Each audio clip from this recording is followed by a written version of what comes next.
exciting announcement. We now have Brockton Bay Book Club merch. We've got our Brockton Bay Book Club t-shirt, as well as the Brockton Bay's sweatshirt. They look sweet. Hannah designed them, and they're amazing. So if you're interested in that, link will be in the description. And shout out to Hannah for all the sweet designs. Thanks so much for your guys' support, and go check it out. Worm is a web serial by J.C. McCrae, also known as Wildbow. You can read Worm in its original format by visiting parahumans.wordpress.com or donate to Wildbow's Patreon at patreon.com/wildbow. This story isn't intended for young or sensitive readers. Readers who are on the lookout for trigger warnings are advised to give Worm a pass. For a complete list, check the description for all of Worm's trigger warnings.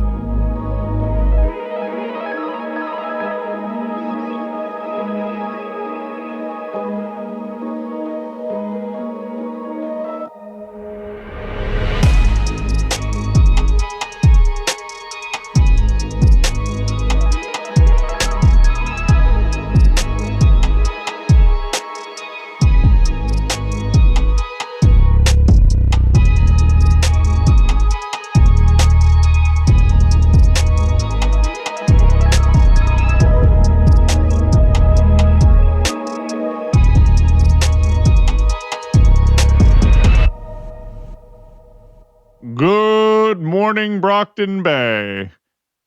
The weather's looking nasty outside. Better go underground.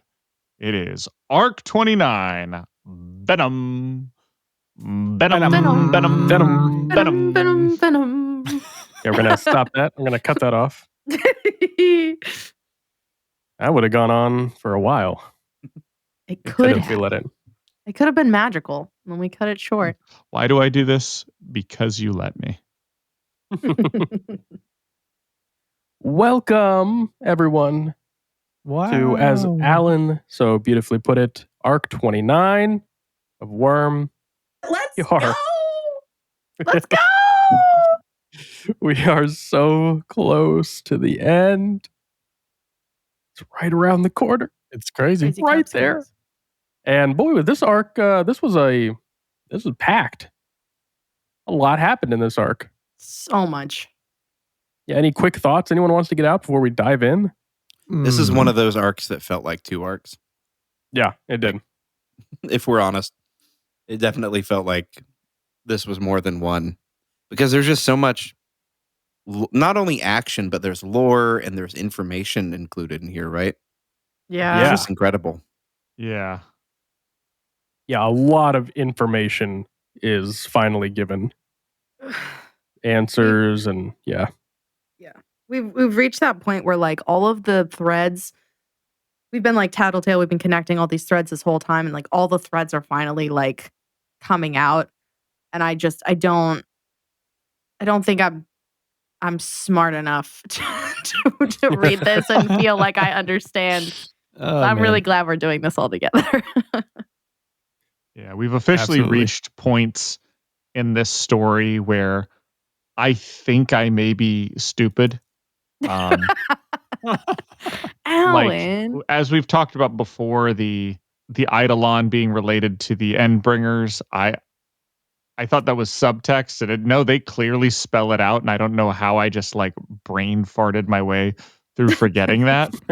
I was like, yes, deep readers have looked into they've talked to Wildbow himself on the mountaintop, and they've conferred with the deep lore and looked into stuff, and they assume, they've guessed that that's the case. I was like, no, they just say it. They just say it.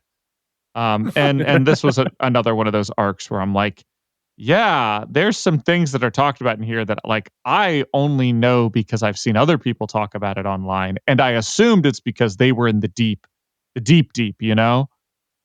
the answer is no. It's just trenches. In the thing, you stupid dum-dum. It's literally spelled out in a paragraph. You just got to remember, wake up, Alan, if you're listening to this. Jeez. Think, Alan, think. Didn't you read the arcs? Read, Alan, read. Yeah. It definitely doesn't help that Cauldron's base feels like this weird liminal space, or like, So the whole time you're like, I'm trying to visualize where they are. I have no idea where they are physically I'm so in the lost. world. Or like in the base. Like there's so much Yeah. happening and it's very confusing. I just know they keep going down. Yeah. That It's does help. funny you say that because literally as I was reading all that, I kept thinking back. I adore this small puzzle game called Superliminal. And that's exactly what it feels like. It's just this ethereal, dreamlike series of chambers and rooms and hallways. Like nothing makes sense, but everything's like an experiment. It's like, yep, this is it.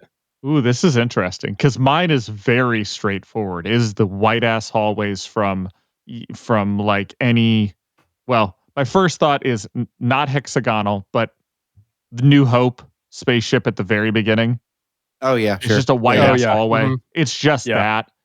And every time you pop your head in a room, it's just a science room with beakers. Like it's all the same white. But then you open into the prison area, and this is going to be it's a clean version, but the layout is the same as the Borderlands 2 prison area near the beginning of the game.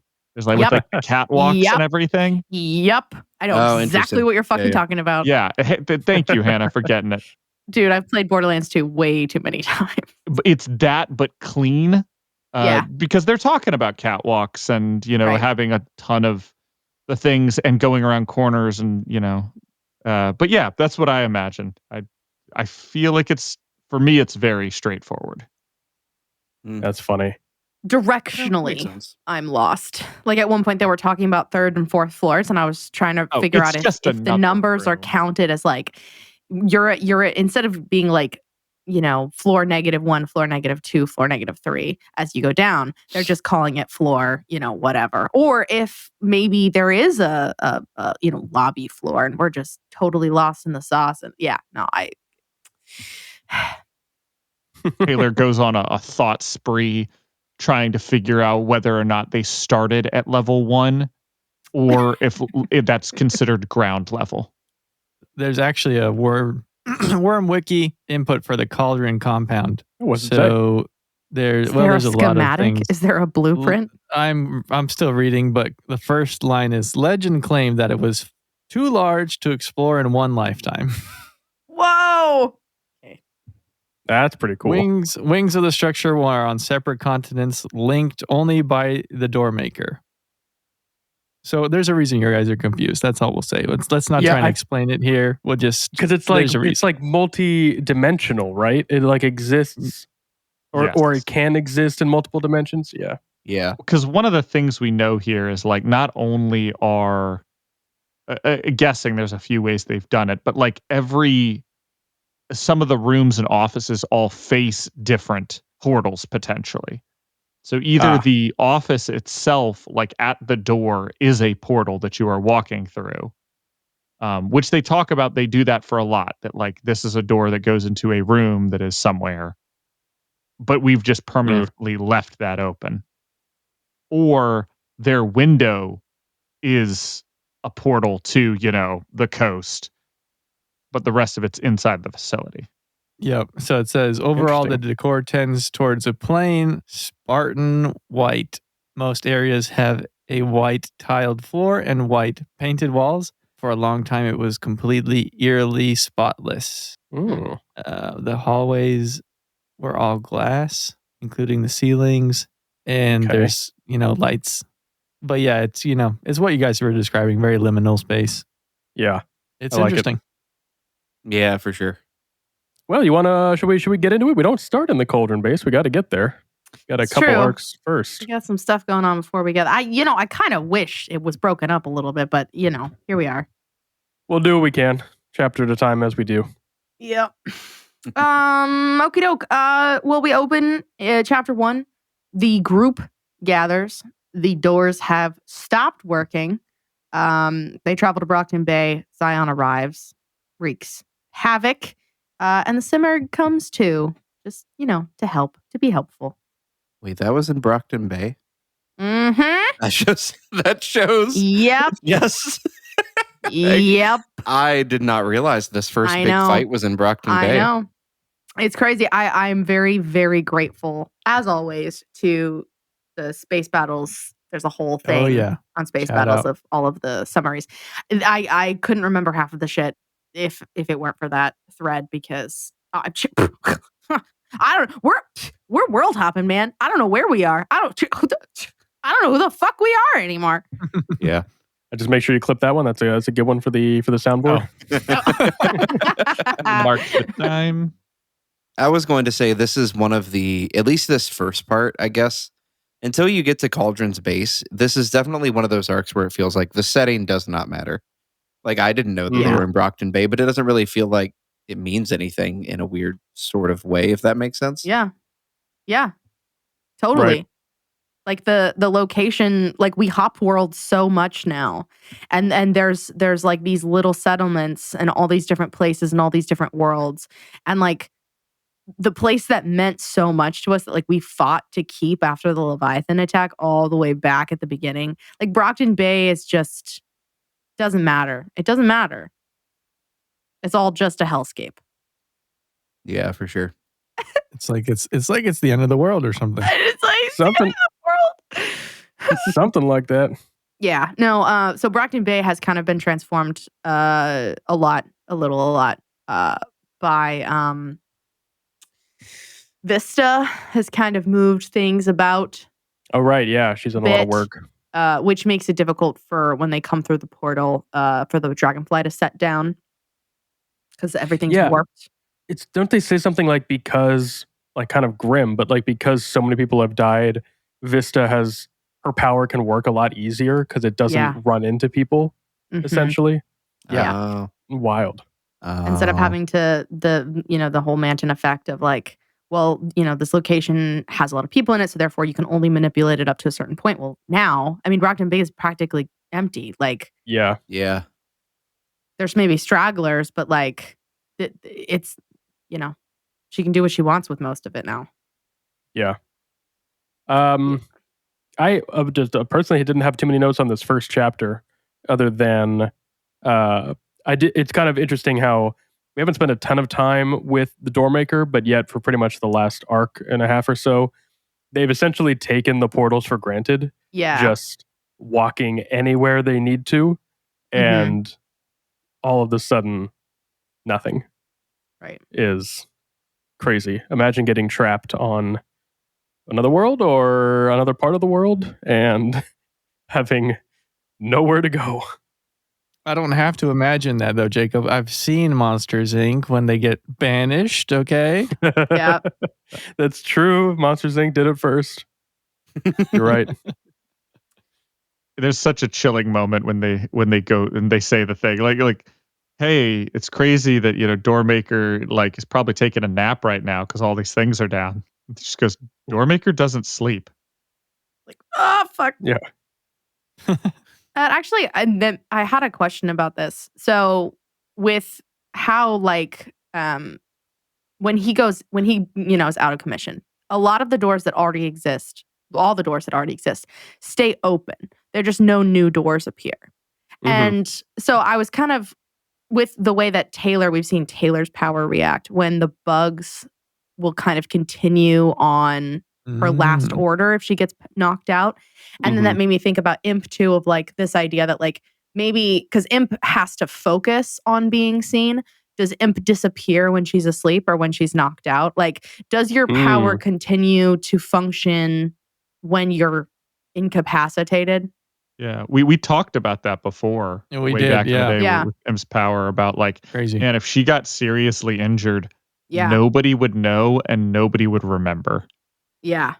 potentially because I wonder if it depends on your passenger in a way. Mm. As in, like your passenger creates this passive effect to protect yourself, right? And we've talked before about how the passenger protects your brain, protects your body, depending on the powers you get. So for a power like Doormakers or Tailors, it's beneficial usually if it keeps going, right? To protect you from whatever knocked you out.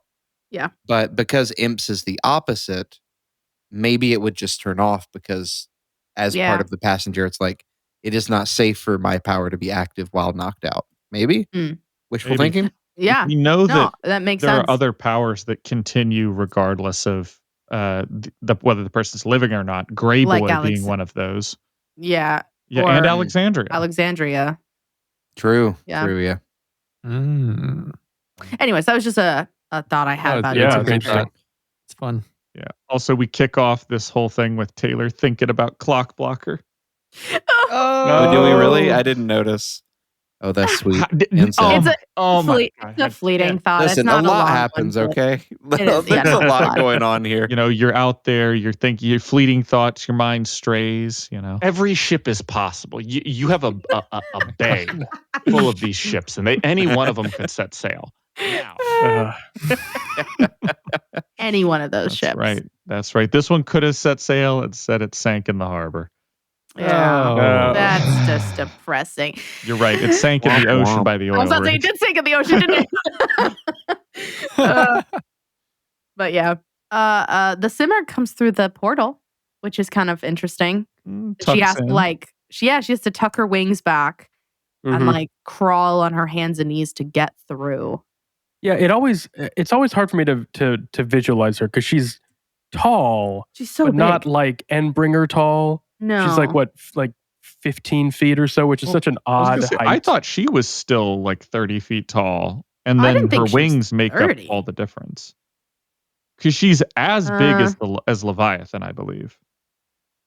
You're Correct me if probably I'm wrong. right. But As then you her are. wings add another 30 feet, which is what makes her look so darn big. I always assumed she was shorter, I'm but wrong. I have She's misread. 15 feet. She is For the 15 simmer, feet? keep in Okay. mind, her wings are all over, and when spread out, she appears a lot bigger than her actual 15-foot height. So the wings do add additional height, but she herself, as humanoid body, is 15 feet.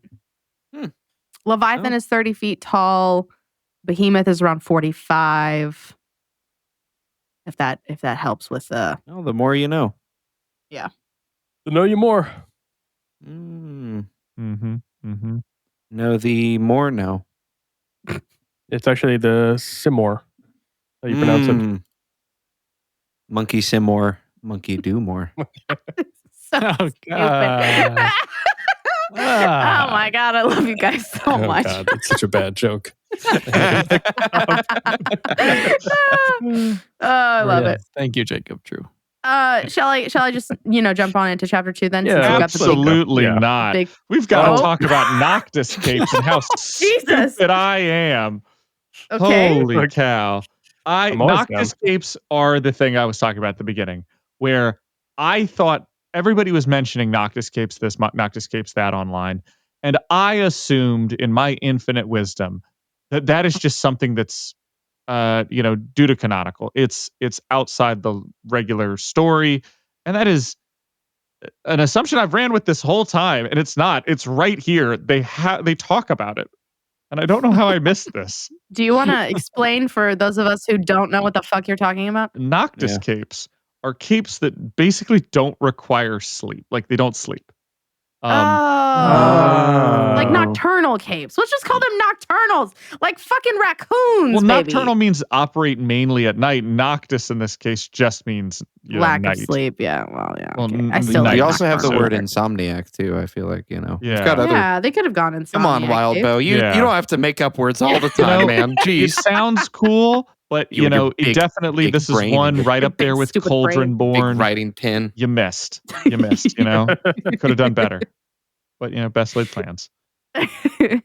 Also, the new recruit for the wards, Romp.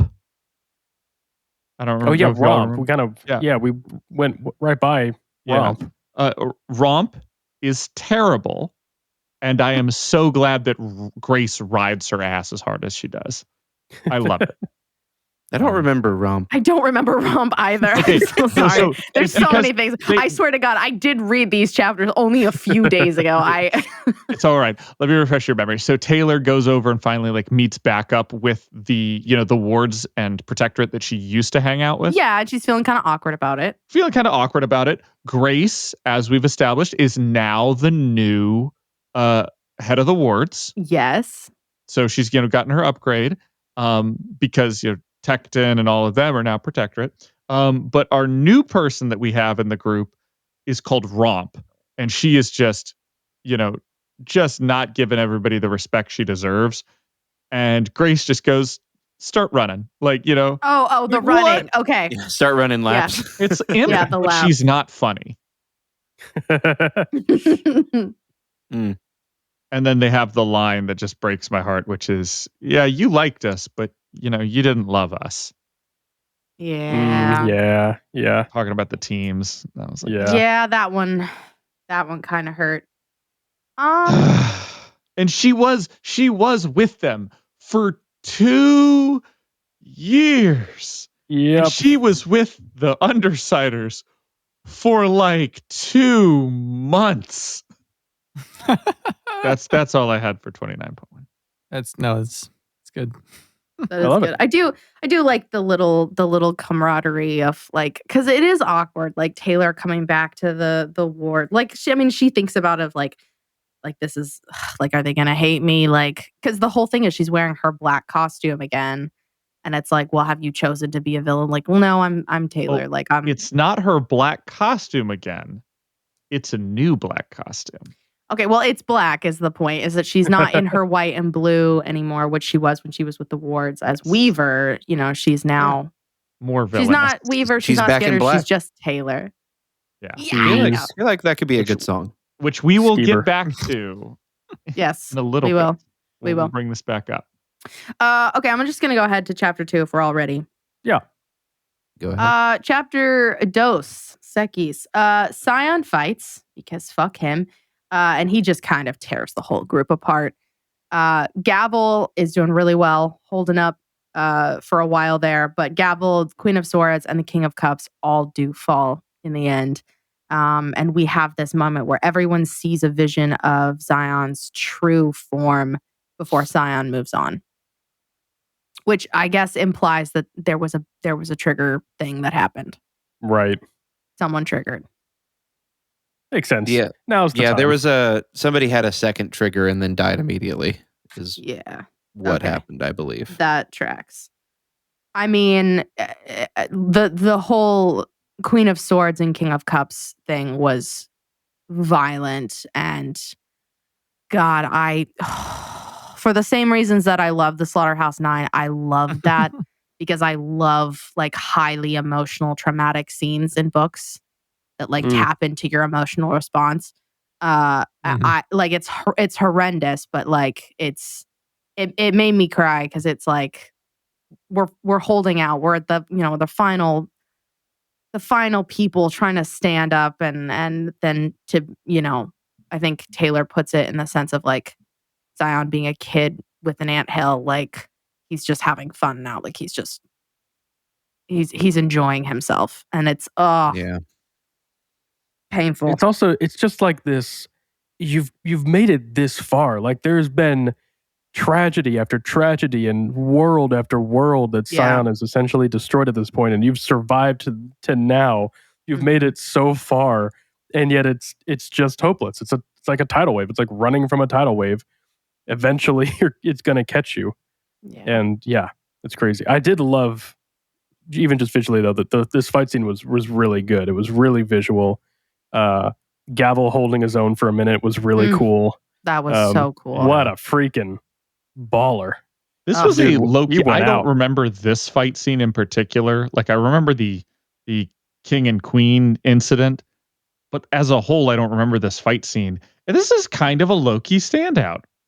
It really is. They Yeah. hold their own for a while there because it's Gavel and Vista and who else is it? Kid Win are kind of up on this like little hill, and Gavel's just taking chunks out of Zion.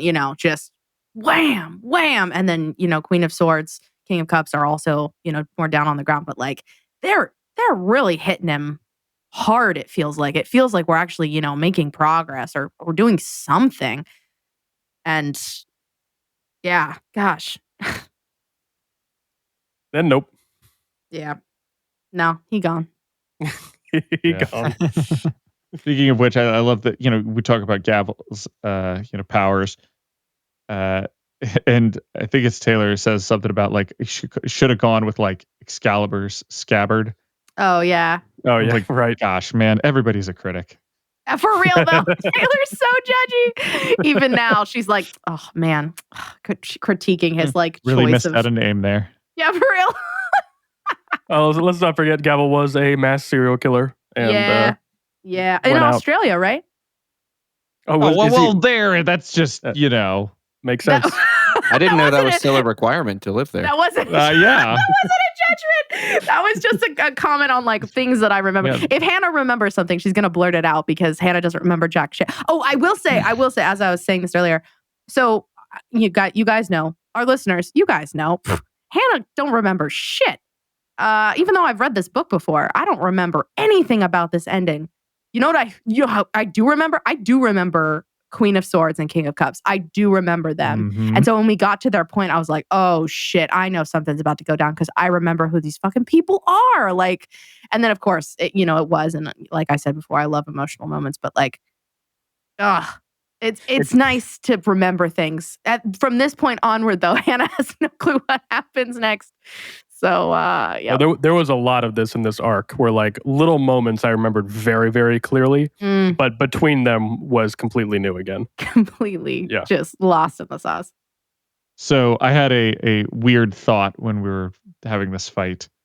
What if Tohu, which I believe is the 3-power Endbringer, correct? Right. The small one or the big one? It's the small one. Okay. Yeah. What if Tohu, as one of the powers that she picks, chooses Glastig-Wenye? Ooh. And what if she chose Glastig-Wenye, who had Eidolon's power? Mm. And as part of Eidolon's power in ghost form with Glastig-Wenye, he brought about a super weapon like Tohu. How far down this? I was about to say that's a lot of. How recursive could we make weapons this within power? weapons? You say? I know, right?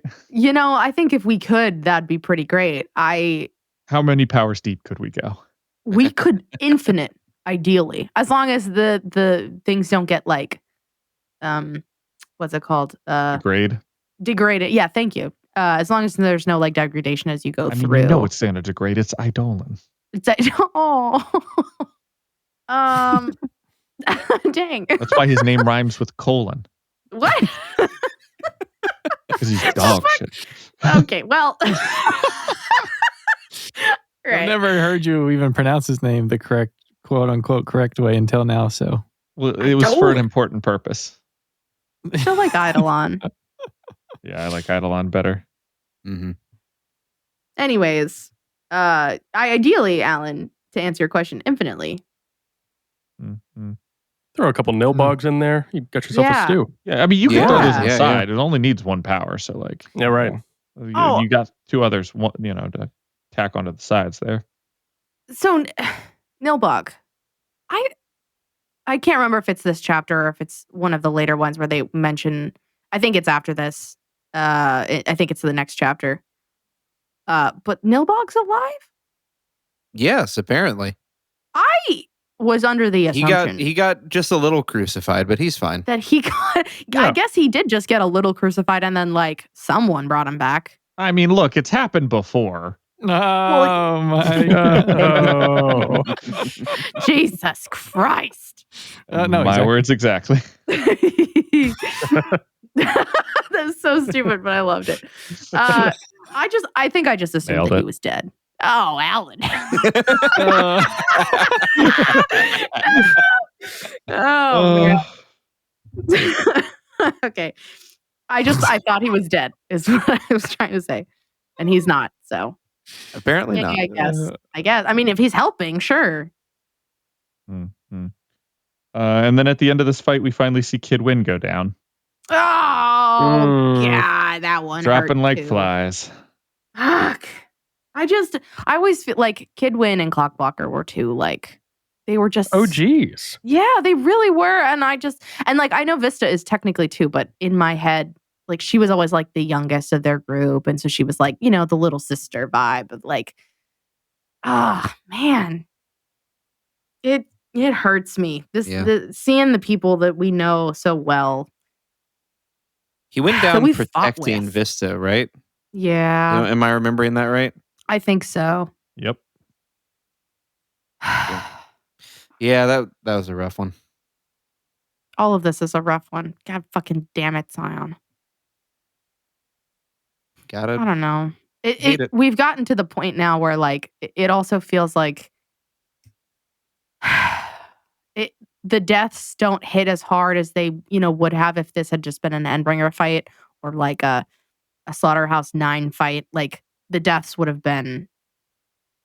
hit harder. Like losing Regent for me was really tough.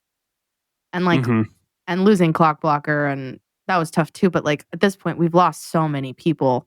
It's easier to keep track of who's alive rather than, who's dead. Yeah, I get that. Shell shock. Yeah. Was there something you were going to say, Nick? I think I talked over you before. No, I was just confirming what I thought I remembered, which was that he helped protect Vista against a Scion attack. The Simurf did too as well, actually, if I remember right. I think so. The Simurf was trying to protect Kidwin and Vista. Whether or not that was done generously, we can speculate. My assumption is it was more about the technology, maybe. Yeah. That's the vibe I got. I didn't think he died though. Did he die? I thought later. Well, maybe I'm mistaken. No, I he thought he didn't. went. Did down. he Oh, not? no, he did. Because there's a section where He Vista's does. holding him in he her did. lap. He did. Yeah. Okay. I just I don't assumed think that he was gotcha. dead. Yeah. The assumption I think is gotcha. I don't think it's stated like and he died, but like No, he did. He did. It's- I was just misremembering it because it wasn't quite clear. Yeah. Okay. Yeah. Crane the Harmonious as again. well. Whatever the heck she does. Oh yeah, she's mentioned a little, and she's like there. There's so many people. I can't keep track. sounds like an animal in Kung Fu Panda. Yeah. Exactly. I really have a hard time Yeah. not thinking of the villain from the second movie. Is it Crane? Is Crane the villain It's in not the second Crane, he's a movie? peacock, but Oh, Might as well just be. that Close vibe, enough.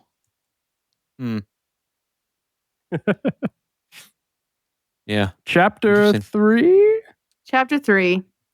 So now that Zion's left, Taylor helps to tend the wounded with Legend, and then sets off to find Cauldron. She takes a small group of people with her.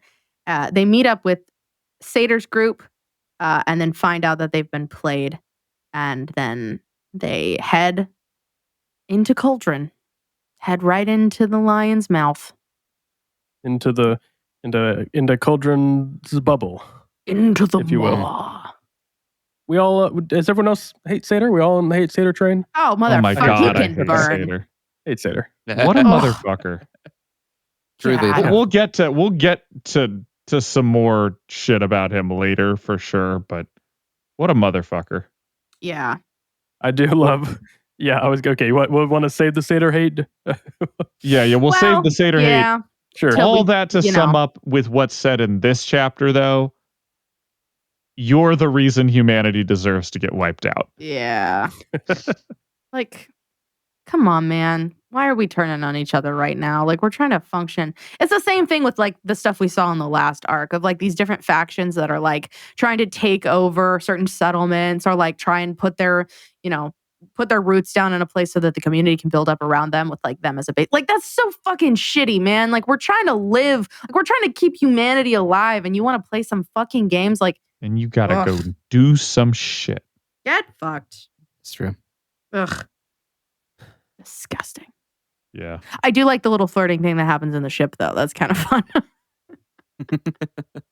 Or they're trying to like guess stuff. So like they're talking about Canary and like, oh yeah, I still remember some of the words to your songs and stuff. Like I love the little banter. Anytime we have little banter moments is fun for me. But Mm-hmm. Yeah. That was pretty good. Legend just doing legend shit. classic. Just talking and Taylor's like, Jesus, man. No, I love Legend though. Like The he's therapist. such. Yeah, I mean, well, yeah, but he's so nice. He obviously is, he's got issues, but I don't know. I like Taylor and him talking too. It's just like a good I like it. Yeah. He's one of the good ones. Yeah. Because he got duped with the rest of them. Like, Mhm. That's true. he didn't know. He I did mean, he trying was his best. stupid, but I feel poor like guy. I feel like he accidentally got a good power. Like Cauldron was like not expecting him to get a real good power. They're like, Yeah. oh shit, oh yeah, he's sure you're one of us. Yeah, you know, that We was the keep this plan guy all close. along. Yeah, we'll put you in charge. And isn't there a moment too where Taylor's talking to Legend, and I can't remember what she's asking him to do, but she's basically like, "I need your help with something." He's like, "Yes, God, please, anything, let me help." Please, I just want to be useful. And I love think at that. one point in time, is that in this chapter or is in that before where he like shows up to fight Jack, and she's like, "Get the fuck out of here. We don't know if he's gonna like He just activate." sulks and flies away. Yeah. Yeah. Oh man. I thought it was maybe Yeah. I just wanted to Eidolon, be helpful, guys. but maybe it was Legend. I can't No, I think remember. No, that think it was Eidolon. was. Oh no, Was it- you're right. It was Eidolon because Eidolon? they were worried that 'cause Eidolon he was a little the bit more catalyst. broodier than Oh, yeah. Legend. Legend pouts, Eidolon broods. That's Otherwise, You're they're not the wrong. same goddamn person. Also, they're like, Taylor like looks over and goes, "Eat fresh." Yeah, right. Oh, yeah. I saw that. Yeah. There's a Subway. Oh, Subway so wide reaching. Confirmed Subway Catching in at strays. least one of these worlds. Well, I Oh, mean, I love it. we've all played enough GeoGuessr to know that Subway is like what the most. It's in the most countries, right? I believe so. Yeah, it's at least close to it. I mean, listen, my wife grew up in East Africa, and the only chain restaurant they had in their tiny little town that she grew up in was Subway. Like, if that That's doesn't some East That's African bread right funny. say there. anything, I like know it from that's sight. Damn. I can GeoGuessr that shit right now. I mean, Yeah, that's if that doesn't say something, then I don't know what. Oh my Yeah. gosh. Eat fresh, Also, even when the world is crumbling. Yeah, Taylor "Hey guys, here's my plan for what I want to go do," and everybody finally fucking listens. Finally, some right. goddamn trust that's been deserved this whole time. Yeah, finally, she gets what she's always wanted. Yeah, it's platform. really sad because this is like, you're right. Not only do we get some goddamn trust, we get a dragon hug. Oh, yes. God. Which I'm still waiting for mine. Other people be waiting for their, be waiting for that letter from Hogwarts. I'm still waiting for my dragon hug. And then we get the all new all black outfits. Yeah. Let's roll out. I mean, Canary's like the only one in like bright colors. Everybody else is in black, which I love. Yeah, except that's because she's in dragon teeth armor. Oh, true. So she ends up, hulked out as well. What did I put for it? Yep. Okay, so we get in. We're in Cauldron now. The group finds some bodies that have been kind of dragged away, out of sight, out of mind. And we meet the custodian, which I love her. Them, whatever. I love them. They find the prisoners of Cauldron and then run into the invading force as our group tries to deftly slip away. Tries being the keyword here. Yeah, this is a really interesting little section. Just them getting into Cauldron, right? Getting into this, again, this weird liminal space like we talked about. Very, very weird. Very weird. Yeah. Yeah. I do love the lore we get opening up about Case 53s now, though. Yeah, we start to get some answers. Yeah. Some of the interesting things here, I like that Cauldron 53s, while undoubtedly some of them are mistakes, and we see that later on in the interlude. That the way that they're used and potentially some of them created intentionally uh, are like they could be used for tougher biomes or are used as like smoke screens or potentially more capable of fighting Scion than other people would be because of their inhumanity. Mm. hmm I think, really I mean, interesting. do we want to pull in knowledge from the rest of the arc? Because I think the That is- blindness pretty clearly has to do Yeah. with Eve, so to speak. Yeah, we pull some case Yeah. 53 stuff in here. It's a good Yeah, time to that talk was about it. that was at least the feeling that I got, was like it has something to do with the fact that he has a bit of blindness towards Eve. And as a result, he can't see them as well because they're some of the most direct perversions of what she was. Right. That's at least the vibe I got. Does that Is vibe it? with I was gonna anybody say, else? is it that he can't see them? I thought it was that actually. Not that he can't see them, but more like their powers are kind of hidden from him, almost as if they're Eve's powers in a way. I don't know. I thought that they were Has more something of to like do a with her. distraction. Like that they would throw him off. Like how we've realized that like the duplicates threw him off, or like certain attacks where true, he's like true. unsuspecting. Where it's like basically because they're such like they're so weird that they throw him off because they're not just like the regular powers. They're like You know what it might be? monstrous. It might be sort of like the psychological effect with the Echidna clones, how she made these sort of warped perversions of everybody's powers and stuff. Mm-hmm. It might be sort of like that, where it's like he knows all of her powers in a way, and he looks at this and then realizes, wait a second, this was meant to be, nice power X, and all I see before me is this terrible monster, whatever, however you Yeah. might want to say Yeah, it. I try don't and know. play on like the shock factor or whatever. Yeah, exactly. I mean, if it Yeah. buys them time, because the whole idea was like, we're going to scatter them around. We're not going to Mhm. cluster them all in one place, like as an attempt to like try and stay hidden, I guess. But I get what you're saying though about like kind of using it as a cloaking thing, because like she's been here. Like Eve's been here this whole, that's okay. We can get into that when we get to that chapter. I'm sorry. I don't mean to jump ahead. No, it's all right. No, there's some overlap. Yeah. Yeah, I mean, I think we can kind of get back to it as well. But the way I read it was more like is not that they're immune to him or blind to him, but more that he recognizes that they're not his shards, and so he's drawn to investigate in that sense, where it's like where Yeah. he knows that it's entity work at play, but not his, and so he has like he's more interested in it in that sense.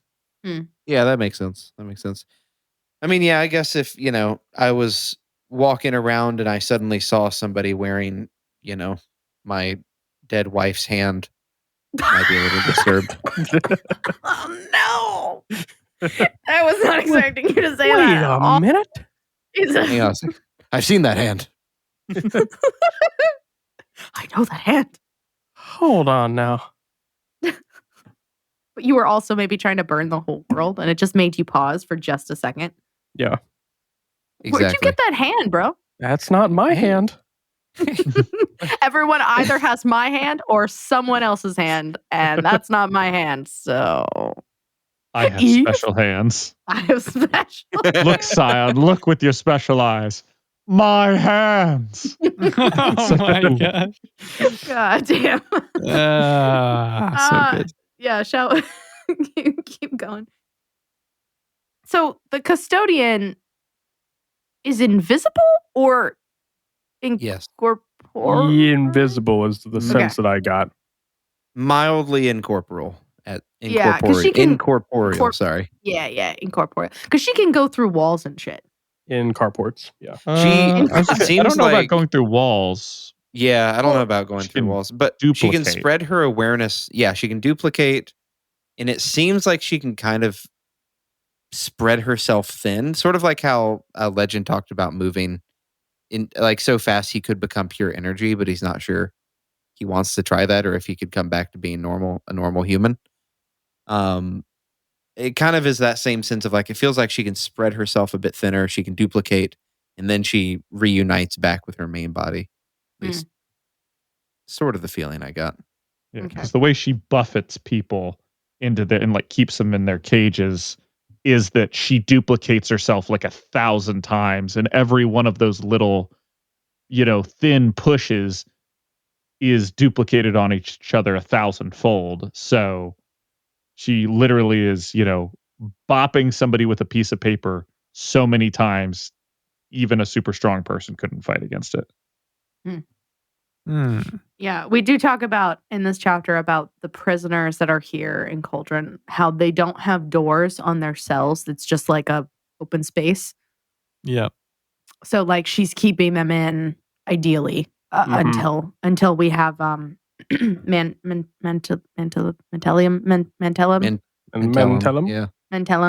that kind of fucks up with powers and stuff, I guess, is the idea.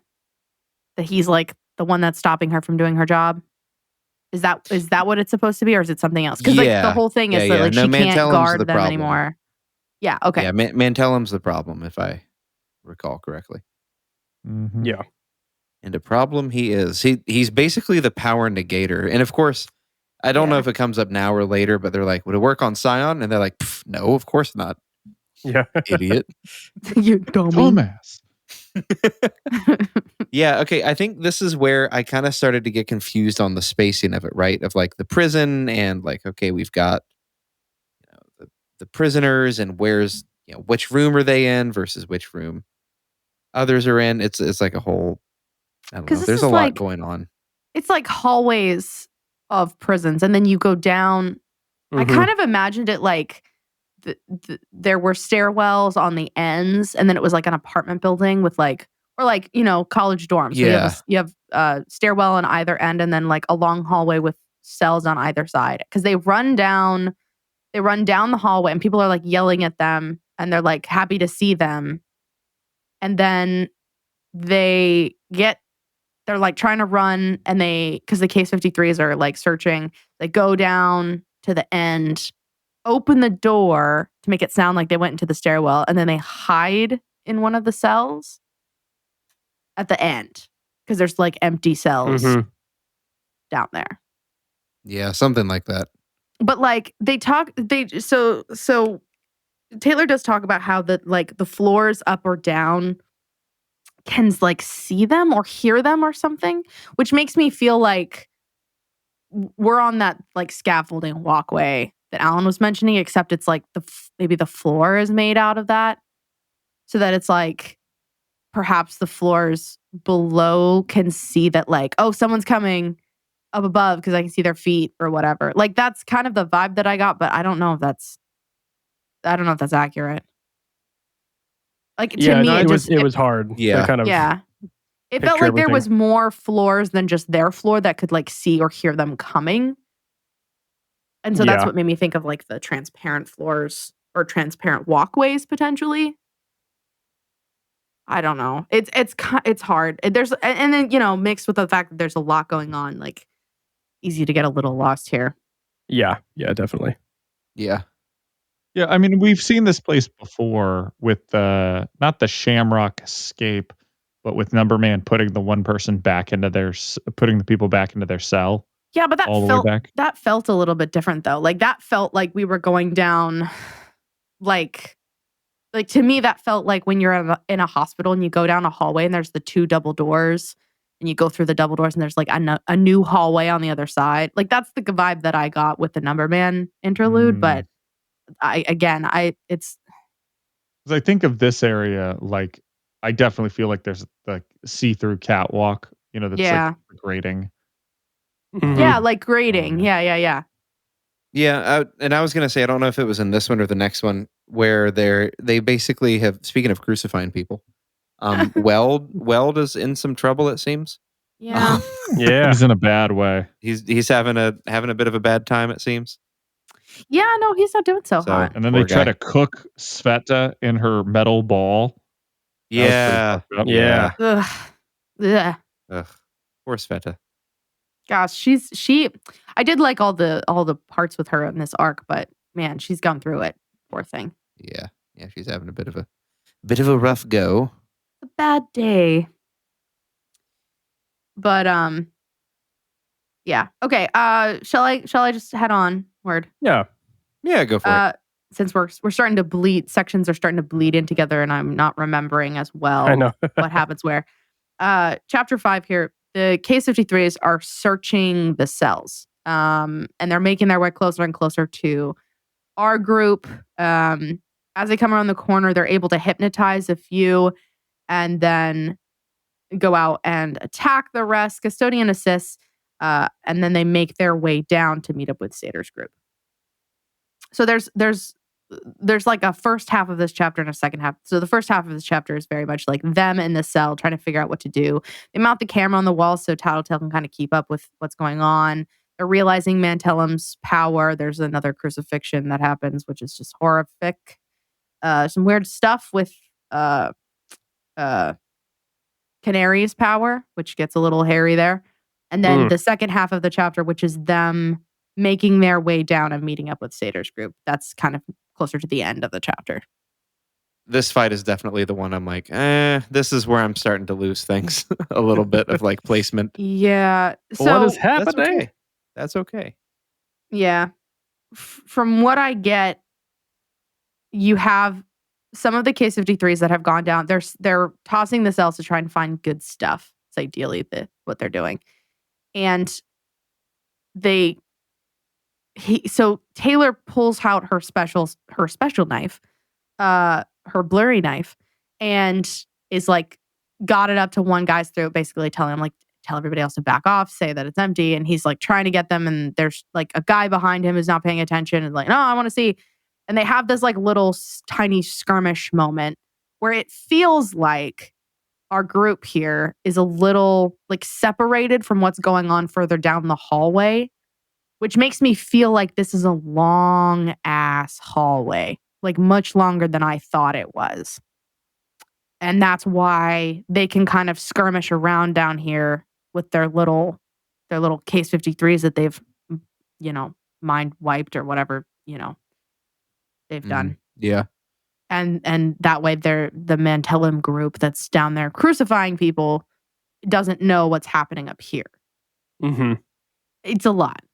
Yeah, definitely a bit on the confusing side, which is funny because I think it ironically kind of plays into the strength of the arc, which is that our characters are also incredibly confused. Yeah. Which is kind of funny it did sort of feel like that at times when I'm reading it. It's like, yeah, I'm right there with you guys. I don't quite know what direction you're facing. So Yeah. Yeah.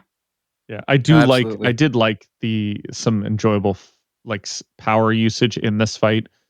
Taylor using just the hanging death knife. Yes, and like I love that. going through the crowd and That's like amazing. ended up swinging it and like cutting. She Little got lightsaber. Mantellum. Oh, she got a lot of people is what she got. Yeah, she got a lot of people on top of that too. But yeah, just the all right, the lights flicker, she drops it, flicker again, drops it again, like just walk. I mean, because all you got to do is walk it through somebody and then it ends up swinging it all the way through everybody. Yeah. Yeah. She does like the pendulum arc through the weird Yeah. effect. was this Taylor's hallway fight scene? My That's what I gosh. kept thinking of. We need to Yeah. have one in Worms somewhere. I was Yeah. thinking about the hanging knife in the air, just kind of like floating through and cutting people from behind as it makes its way through the crowd. Just has, all the way back to 3-body problem with the ship. With the Oh. ship. Oh my It's It's god. that you could do that through the Oh. hallway, but it's just the knife Jesus. hanging in the air, just just the knife, going yeah. and then, Yeah. bumping into people and taking them out. Well, somebody reaches up and tries to grab it and Yeah. they miss because it's Oh. a fucking lightsaber Knife of on a a dagger. string. Yeah, and it cuts their fingers off. Which is just it's not- oh wow. Sucks And for then them. to Just follow blood up, everywhere. Shadowstalker pulls a pretty cool maneuver. It Oh, feels like yes. glitching in a video game. She's poking just her head and the crossbow out so that she can shoot people from Mhm. like Yeah. the yeah, upper yeah. wall. Yeah, Right. I did like that. I did like that a lot. That was that really was cool. fun. No, They that's go to- actually a great comparison, Alan, because it totally does feel like old Halo or old Call of Duty, where Like half you the realize you can wall. just push the gun through the wall and shoot people that way. Yeah. That's a great comparison. I love that. Yeah, Uh, because she's Shadowstalker's up on the wall sniping, and Lung goes full flamethrower and just starts tearing through people. And at yeah, first, I love that they start. Oh, no, you got this. I was just gonna say, at first they start, everyone's like on his side because he feels like a Case-53 that he like belongs there, and they're like, yeah, Yeah, fuck shit up. And then all of a sudden he's like fucking people up, and they're like, oh, wait, Wait. wait, no, wait. Like, which is great because they don't realize it until it's too late that he's like fucking up their shit. Which, yay, Yeah. Lung. I love Lung.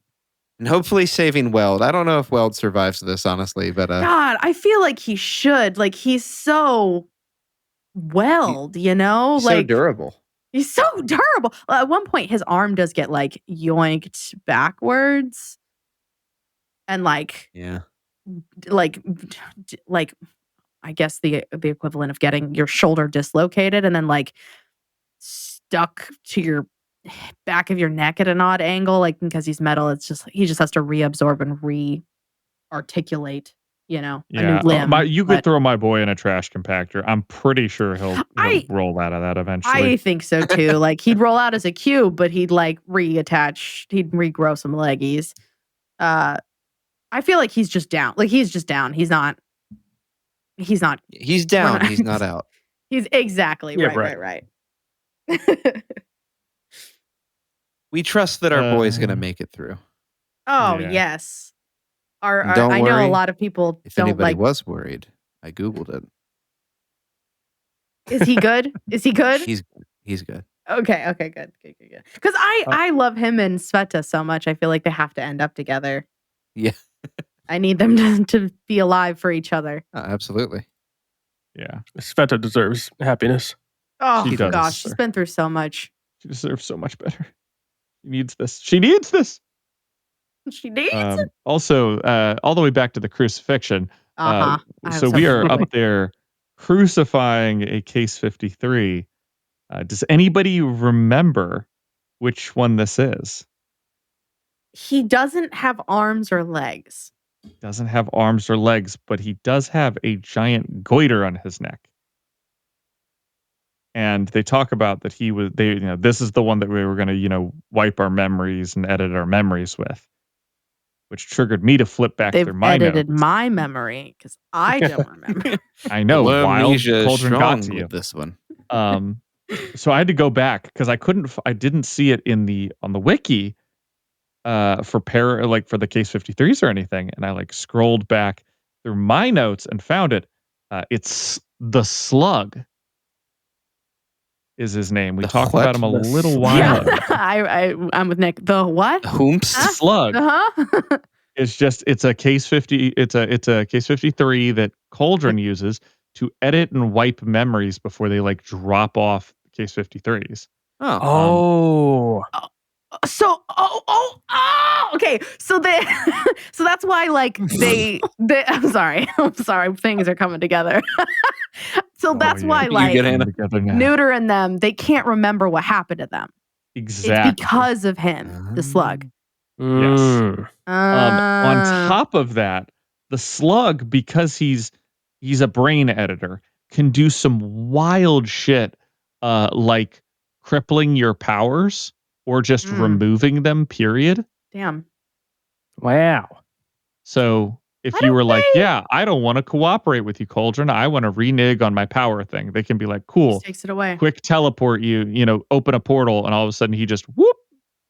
All of a sudden the part of that, the Corona Palentia is cut off from the rest of your brain. You ain't got no powers. Why didn't they just do that with the birdcage capes? What do you for like the idea that okay, so we have I guess no, he's Cauldron's and Cauldron doesn't share the Cauldron is the only other person that that knows about the Corona Palentia, the one who I believe named it. is Bonesaw. Bonesaw, yeah. Back Right. when Gru went through his second trigger event. Yeah. Yeah. And we Because have that- Bonesaw has the compilation of information on the hard drive.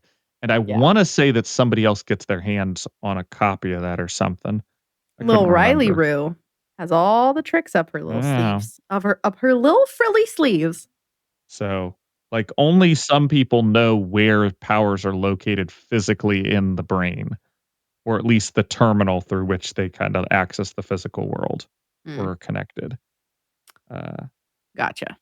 This is where I will once again ask the community if there has already been a fanfic with a crossover with Sylar from Heroes and Worm.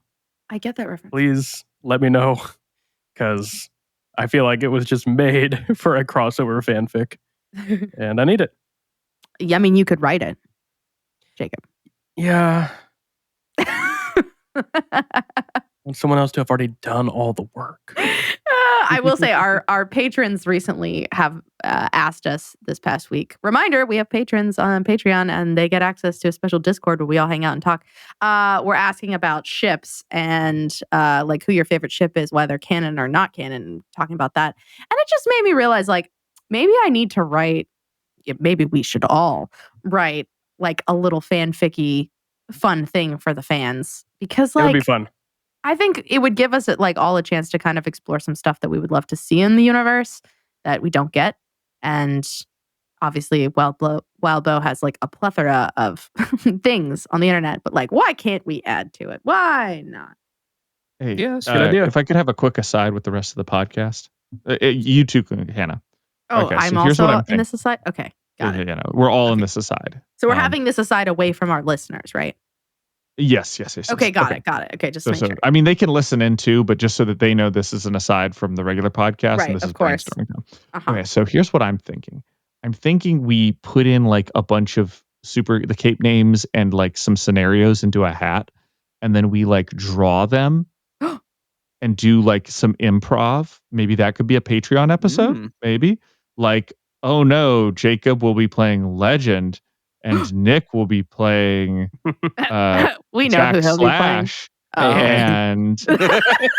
well, and it looks fuck down. like he wants to seduce him at a gas station. Oh my And god. that's the scenario. That's amazing. I think scared. this is Chubster. at least an hour of content. An hour. Jesus. I thought you were gonna say that we do like a little flash fiction thing where we have to drag stuff out. And like we're limited to like That would be 200 fun. words or something. And it's like you're limited to a short flash fiction with, these two characters or something. And you can choose when the conversation happens, but it has to like have happened within the canon story. But it's just like an extra, like a little interlude of like, yes, when Taylor was, over here talking to them, this person, you got to write a little flash fiction moment. Yeah. That'd be fun. Yeah, I like that Both idea. are good. Both are good. Excellent patron content. Michael, Hint, where's nudge, my nudge. both please yes smash? Yeah, Um, it's not here. yeah, well. You can't have it. Well, Sorry. in the words of Jacob, both please smash. Speaking of both Pretty please, good. Are we back I to have the a note podcast here that now? I needed. What? Are we back to the podcast now? Yes, we're back to the. Of Okay, course we're back. just so our listeners know, they can track what's happening. Okay. So I have a special note here that I need to go back and some fun trivia. So do y'all remember back in the cave with Sator's group? I don't remember anything ever. Okay. So we're in the cave with Sator's group. We're all the way back there. They're like, hey, where's the portal? And they're like, we're not acting weird. Why are you so paranoid? And then Yes. it's all illusions and Sator's duplicates. Yes.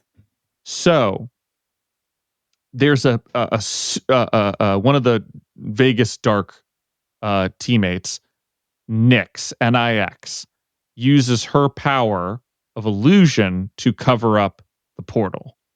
You remember this, yes? Oh, yes, I do Yeah. remember that. Yeah. And then Golem, of course, pins her to the ceiling using one of his hands. Yeah. So we got Nix there. you'll notice that name's very familiar. And I was like, wow, that's weird that she's here. I could have sworn she was Slaughterhouse 9. You Well, know, that's because her twin sister is Slaughterhouse 9 and is spelled Nyx, NYX. NYX. They both have basically the same power, except that the Nyx from the Slaughterhouse 9, her like when her illusions are disturbed, they become like Vapor. toxic gas. Yeah. But yeah, they're twins. They have the same power. They're both cauldron capes that drank the same thing, and one became a case 53, which would be the Slaughterhouse 9 one, and the other one stayed normal. But they both got because there's a whole weird thing where passengers, when they're latching on to people, identify DNA as like if you're a twin, they basically see that as the same person. Interesting. So that's why like Fenya and Menya basically share the same power. Oh. Curious. Wait, does that mean you trigger at the same time too? Yes. Oh. So hypothetically, you could have a stressful situation for one twin without it being a stressful situation for the other, but then they both trigger. Potentially, yes. Fascinating. So that's something to just little fun trivia right there. Also, Nyx, if I'm not mistaken, the NYX Nyx is an original Slaughterhouse 9 member, which places her like all the way back in like 1987, like when she joined up, which would be shortly after they got like powers showed up as well. Good. That's fine. Okay, Hannah. Hannah just spilled water all over herself, but it's no. Excuse me while I go change my pants. Not your whole pants. Not the last time we'll hear that on this podcast, folks. Not the first, won't be the last. Maybe now's a good time to take a little break for all of us. Use the bathroom. Word come from back our to it. sponsor. There you go. The ad break. This episode of the Brockton Bay Book Club is sponsored by Maid Marian. Maid Marian creates custom cottagecore and run-fair clothing designed for every body. Whether you're looking for a lace-up bodice, rustic apron and pinafore, or ethereal dresses, you'll find items customized for every individual's fit and design. All items are lovingly hand-sewn with attention to detail and a touch of whimsy.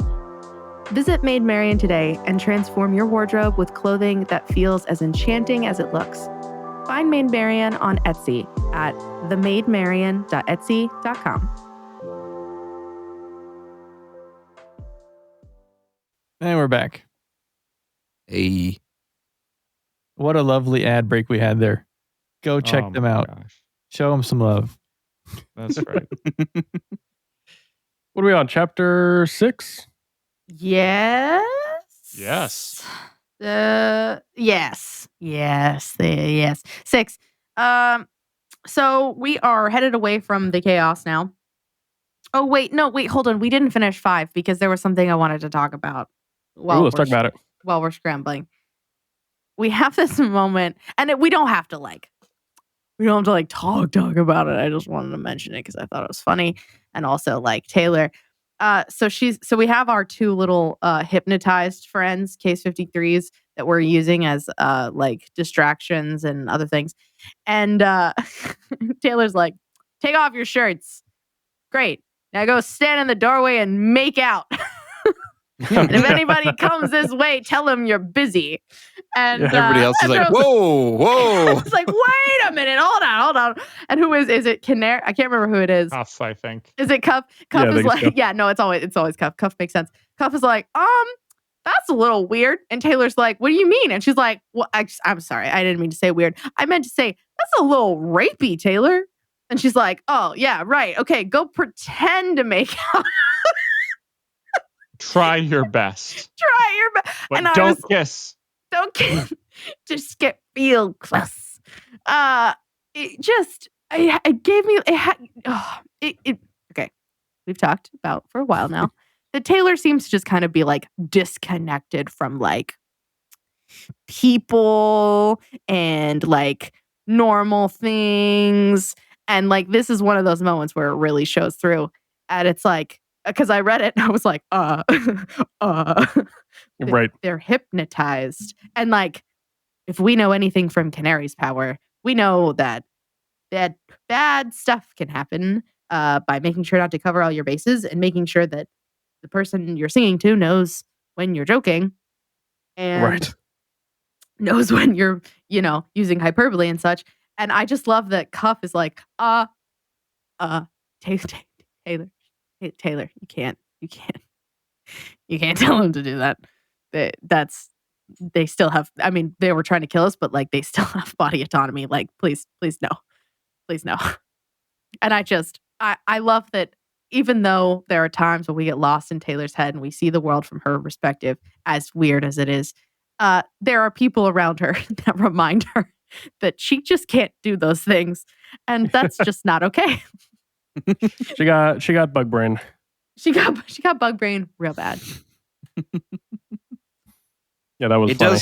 It does kind of lean into her, I guess, sort of belief that people are kind of tools. Not always, but she does kind of. Oh, yeah. Mhm. Yeah, she's very utilitarian, right? She's like, what's the best way to get out of the situation? I know. Hypnotize these guys and make for an them awkward kiss. situation that nobody wants to come across. Yeah. It's like everybody else. She's got to have somebody as the moral compass, right? And it can't be Tattletale because we know that she's just No. as bad. Cuff steps in and does a really good job. Yeah. Here. Cuff does a good job. She's like, wait. Hey, hang on. Wait.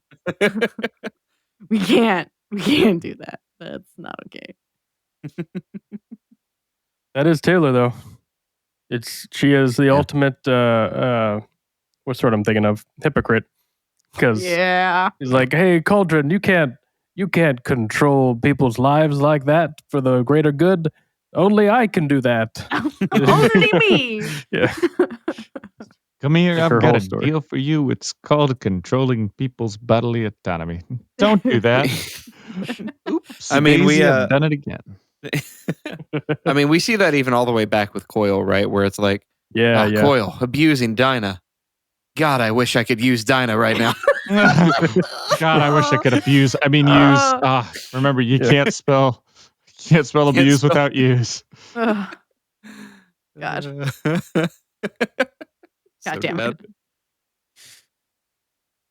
So bad, but it's so good. It's so good. Cuff also, I don't know if it's technically at the end of this chapter here or if it's the beginning of the next one. I think it's the end of this one here when they go down and they run into Sater and his group, where Cuff says literally the most Hannah thing I've ever read in my entire life.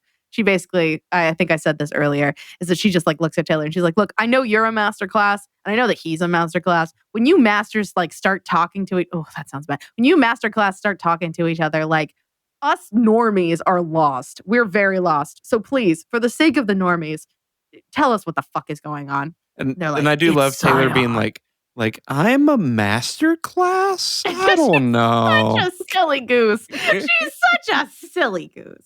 Oh my God. I don't know if I am. I don't know though. Like, about that. what do you mean? Yeah. Darling. Darling. Goofing. We're all lost at this. And honestly, though, I that's how I feel all the time reading Worm. I just really wish that Wildbow would spell some of this shit out because it's just look, there's something to be said about not treating your readers like they're fucking stupid. You know, you don't have to spell every little thing out to them because sometimes they'll just get it. You know, you don't have to say it. And there's something to be said about not treating your readers like they're stupid as a writer. I am very stupid. And I would like someone to explain to me what the fuck is happening because I don't understand half the shit that Taylor or Wildbow, I'll just say Wildbow. Wildbow, listen, you're a phenomenal writer. This whole podcast is a testament to that because we love it so much. And we love Worm, and I love Worm, and I'm constantly astounded by your. I need you to spell some things out for me, my dude, because I don't consider myself very dumb, but reading your books sometimes make me feel really dumb. And I need you to just like maybe just tell me what's happening. I think we would all appreciate just a little bit more of the telling rather than the showing. Just tell me. Just tell me. I'm happy if you just would tell me. That would be great. Thank you.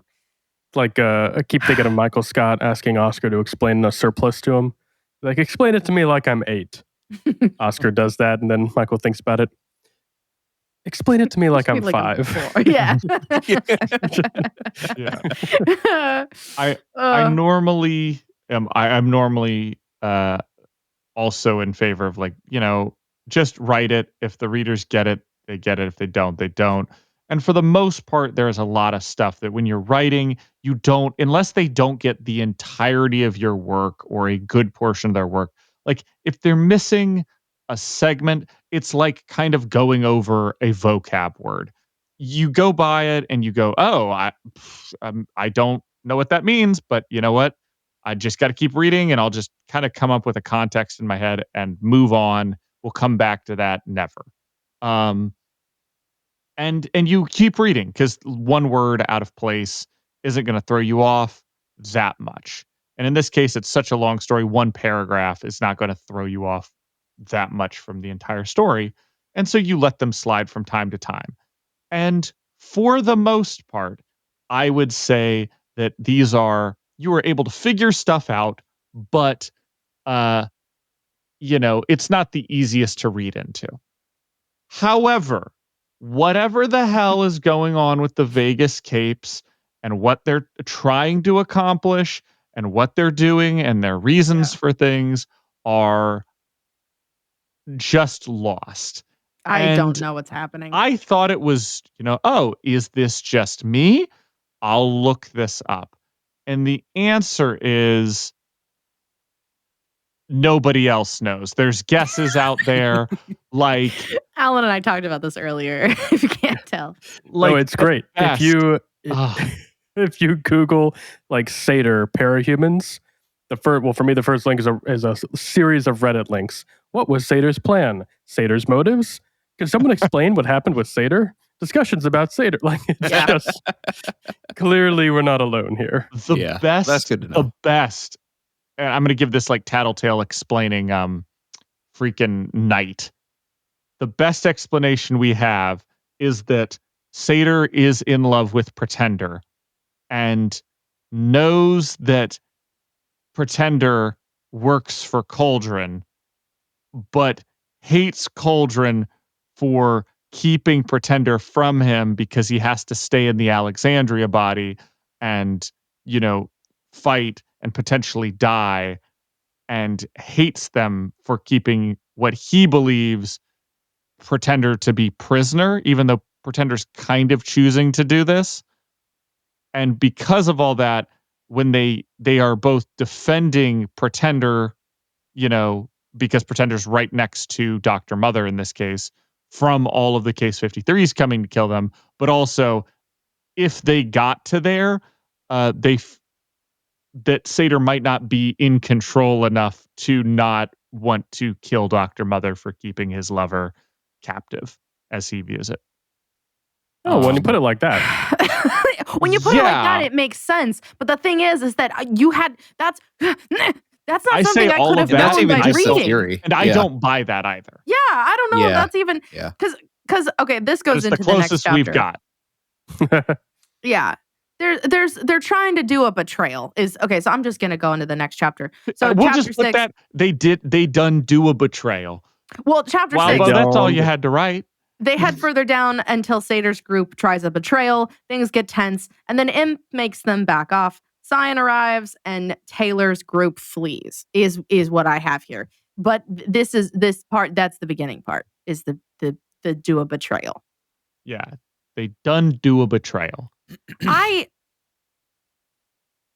I think I read that section a couple of times, and I still don't know what happened. Like they're there, they're talking, and then they're not, and they're all of a sudden getting all trigger happy, and it's getting hairy down here, and then it's like, oh wait, no, Zion's coming. Okay, and then they split up, or they go down further. They split up. Yeah.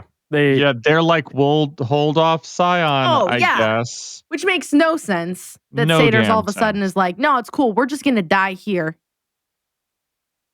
Like, yeah, I definitely felt like he wasn't planning on leaving, but then like he came all this way. Yeah.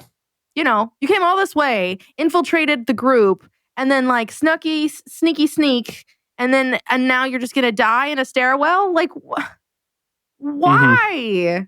Time for fan fiction. That's true, I guess. I'm gonna write fan fiction where he doesn't die. Yeah. It is a bit of a weird moment. Like, I don't really understand their motives for betraying. Yeah. That's it. Just from the beginning, right? It didn't make sense. Why were they hiding the No. portal to the cauldron thing? It just felt like another needless obstacle. And I get the other groups who are like grabbing territory or looting and pillaging because they're gonna die. And, Yeah. like, I kind of get that because that's a pretty typical end of the world scenario. It felt out of the blue for someone who, at least ostensibly, was a quote unquote good guy. And yeah, I don't know. It is weird. It is weird. I agree. Wait, I like this Reddit commenter from 7 years ago. His plan, Satyr's plan, was to do nothing. They wanted to make sure that the Case 53s were not interrupted in taking down Cauldron, knowing that Pretender would have survived being inside Alexandria's body and invincible. They were just making sure that nobody interfered with the destruction of Cauldron. Simple. Maybe too simple. Yeah, especially since they killed a bunch of Case 53s and took their place. Yeah. Yeah. And then they died in a stairwell. If someone wants to maybe tag Wildbow in the comments of our YouTube video, that would be stellar. Hey, Wildbow, we would love to have you on the episode. Please. We would really like that. It would be great. We promise we wouldn't say anything Ricky mean. Ricardo. Wildbow, you have some splaining to do. Splain. Do we have any other thoughts about this chapter, or shall we just go straight into the insanity? Let's see. We already talked about how. So on top of the the master's talking in master language is like, hey, Cuff's like, hey, could you talk so normal people can understand you? Oh yeah. I wonder if all power classifications talk like that. Like, because I know for sure Tinkers talk like that. Oh yeah, 100%. They Tinker talk. Yeah, Tinker talk. So like, they Tinker talk with their Tinker toys. So masters, be plotting all the time. Mm-hmm. Maybe talk about how the way I don't, you take care, you name your minions. Like, yeah, I like it. Maybe that's true. maybe blasters compare beam sizes or something. They have to. Yeah. Stranger classes just don't talk to each other. Oh yeah, that's a given. They're all in the corner on top of each other, but none of them know it, and they're like, they don't even know I'm in the corner, but it's just all of them. Somebody make Great that meme. image in my head. I'll get on it. Imp pointing out that they're all man whores at the end of the day. Aren't we all? Most accurate assessment, Imp. You're always good at calling them out. Again, I have to point out, we get a moment where Taylor is just basically like, Imp, are you literate now? What is going on? Yeah. Ooh, she had a second trigger and developed illiteracy. I think she literally says, like, where are you learning these words? Yeah, it pulls out raison d'etre at one point in time, and everybody looks at her. Like, what? Well, what I love about that one too, right, is if I remember, people are like, okay, first wrong, but also yeah, his raison d'etre. Fantastic. We get the first mention of the number boys. Mm. Now, correct me if I'm wrong, because we have two things going on here. One is that the Slaughterhouse 9000, did they make 9 Harbingers? They did, at least. Okay. Because This is kind of under the assumption that like right away, because I don't remember seeing any of. Did we see any of the Harbingers fight? We Oh, did. yeah. Maybe we did. Yeah. Oh yeah. Okay. Did yeah. they all like do one fight, and when they didn't die and everybody else fell apart, they just immediately all defected to Cauldron? Probably. I think that's the idea because they fought right at the very end. They fought. Yeah, against, they were protecting Jack from Taylor and Golem there at the end. Yeah, I think it's in Golem's interlude where he fights them. Yep, because I remember him going up like the wall face and everything. Yeah, so I kind of just assumed at that point too, like right at the end, Jack gets incapacitated, and that whole plan crumbles, and England blows up. They're all just like, "All right, guys, you know what we talked about. We're gonna dip and go find a Big Harbinger." Yeah, he already sent the email as soon as Harbinger like Prime. he's just sitting in his office. Harbinger. Just like I feel Harbinger like there's Zero? more of me out there. I'm calculating way too many numbers right now. I'm going to send an email to a random number code, and then they'll get it. They'll Inside get it. they joke. all they had the long password to open up, but they all know what it is. 42069 dash dash dash and the 8085 8008. Same combination I have on my luggage. Yeah, I was like, they must have immediately abandoned the 9000. I guess so. Yeah, you guys are going on a murder spree. That's not us. We'd rather go do some Excel spreadsheets. This has been fun, but Not math our is calling. vibe. Yeah. I mean, that's really what happened to the original Harbinger. Yeah, it's like, I mean, this has been cool, guys, but he really much was just rather. hanging out because his friend was there. Yeah. Like if it wasn't for Jack, like he would not have hung Wouldn't have around stayed. at all. Although you did mention the slug character, I wonder if they maybe rewired him a little bit to be like more friendly towards Cauldron. I mean, eventually he did defect, so it probably didn't take much. Yeah, But that was just an idea True. I had. True. Mm. I wonder if he defected at first to Cauldron, or if he went on his own to just be a banker and Cauldron got in touch with him. Because he is a later addition. That's true. Like- That's true. And I kind of always assumed that he was like a almost always there kind of guy, Mhm. maybe like the third oldest, employee, or not oldest, but third Longest longest running, working. Yeah. He's got the watch for the loyalty program or whatever. Mm.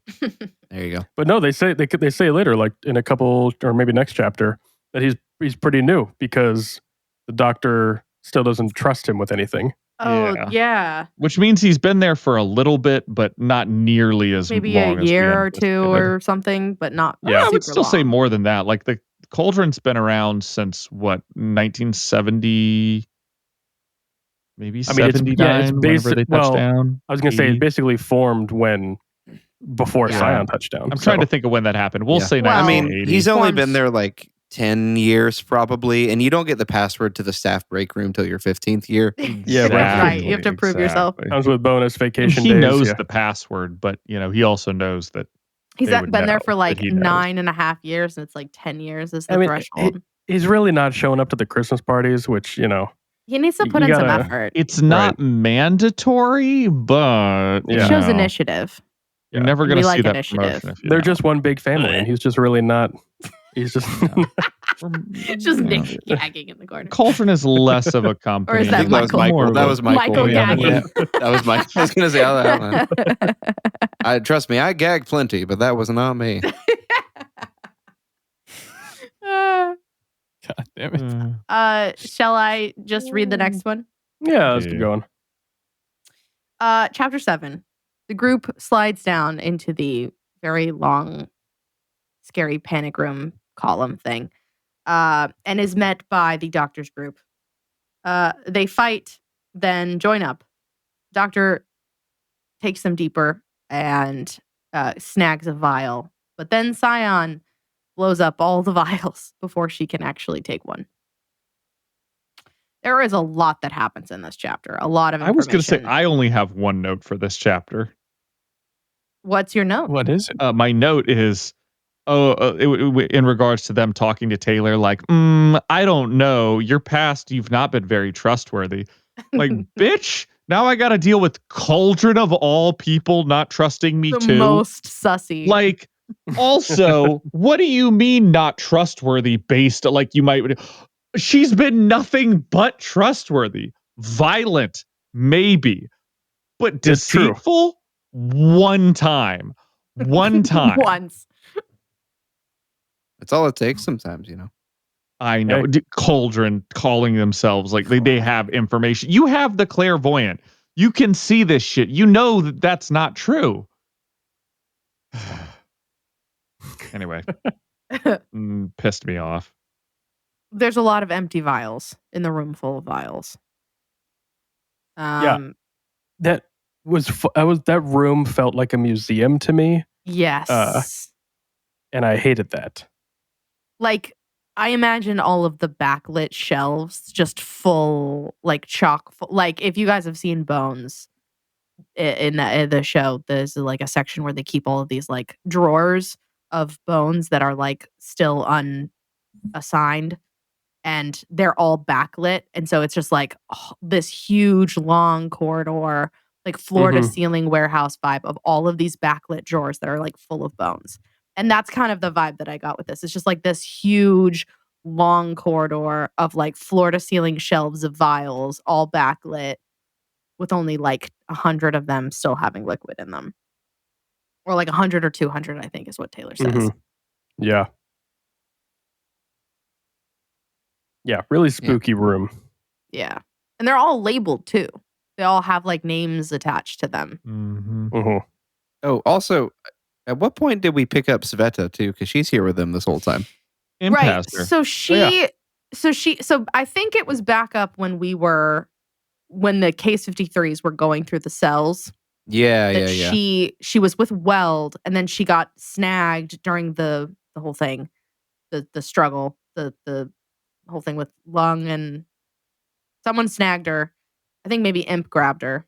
Yeah, because she holds her up. Oh, And that's right. It's like, I'll fucking open this shit right in the middle of the Vegas That's Cape. right. With Imp. Satyr. She I'll do it, threatens to open motherfuckers. it. And So she has Sveta. Yeah. Carrying her around. Yeah, this is I like this section a lot because I feel like it answers a lot of the questions we've had about Cauldron. I mean, I like this whole arc a lot because in Cauldron's fall, we discover how they did everything they did, and I just find it really fascinating. To me, this is where the world building shines the most, maybe, is in the sense of just getting everything together and finally seeing it put together and like, okay. And obviously I'm kind of jumping ahead a bit to when they talk to Dr. Mother and all of that, and you know, and of course Contessa's interlude, but yeah, it's just this like, oh man. So good. Yeah, it's really interesting seeing it all sort of, yeah, like you said, getting pieced together and seeing the pieces fall into place. And it's interesting because it makes me very tentatively, not really, want to go back and reread it all again. Now that it's fresh. Not going to do that. But I got to wonder how much of this... Re-listen to the podcast. You're not wrong. How much of this Wild Bow had planned out from the beginning. Yeah. I'm curious. I was wondering the same thing.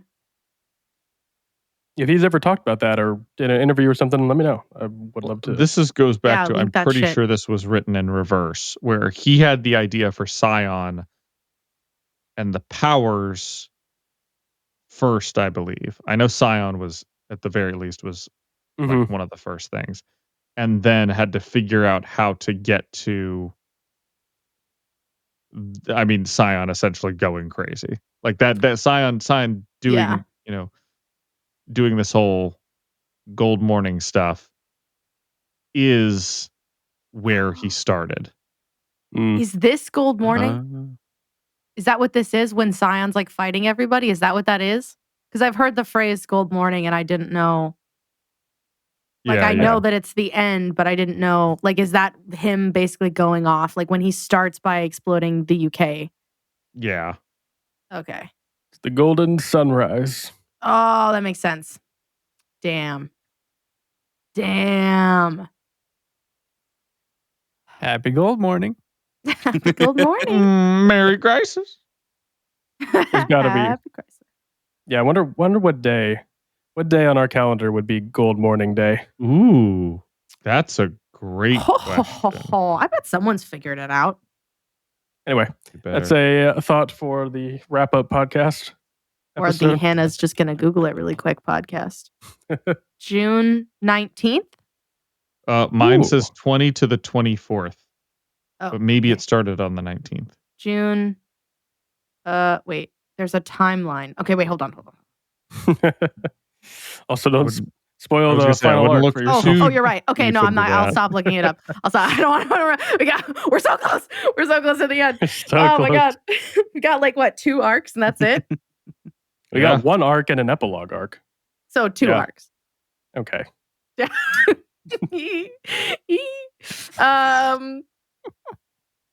We were talking about planning things out ahead of time. Do you think that because you just said that Wildbow knew about Scion and powers and stuff Mhm. all the way from the beginning. Do you think that Scion also had like the Contessa element figured out early too, or like the Cauldron element figured out? Because there's so much of it that we just don't know. Like we don't meet Contessa for a long time reading in the book, and like I'm wondering if that was on purpose because we meet Scion like very early on. Like it's very clearly an important element in Worm. Yeah. But like we don't meet Contessa or like learn about Contessa until later when like Cauldron stuff starts like really starting to bubble up a little bit more. But it makes me curious like how much of this was like stuff that just came out as he went or if like you know he had to plan out like oh my gosh I'd love to see his outline. I know it is. I mean, because we get the Cauldron symbol fairly early on with Neuter and Gregor. Yes. Like yeah. arc. What is that? Arc 5 or 6, something like that. So Yeah, Sure. we get it. something like that. We get Cauldron mentioned pretty early on, but yeah, how much Yeah. did he have planned at that point would be interesting. I don't know. Be kind of curious to see. Is he a planner or a pantser? I want to know. Also, 1982 is when the entities arrive. When they drop. Okay. When 82. but I did want to know about Gold Morning. It says the date June for that. 19th. Okay. So That's yeah. and because Gold it's Morning the way they timed it, it interrupts Taylor's 18th birthday party. Oh. It does? So it Also says- known as Victory in Europe Day. Victorian Europe Day? Yeah, Nice. for World War II. Oh. Yes. I just meant more because, UK is gone. So victory. Yeah. Oh shit. Fuck. Are you counting that as a victory? Hello? Oh, Alan. Not my words. It was your word. No, Play it was back, play Jacob. back. Oh, no, it was definitely Alan. Well, He said all that. No. I mean, it's the small things, the silver linings on these dark days. The gold linings, you mean? The gold linings on, Oh my God. on these dark clouds. Yeah. Okay, back to like vile stuff and stuff that's actually happening canonically in the chapter. Okay. This is the part where Hannah's getting confused now.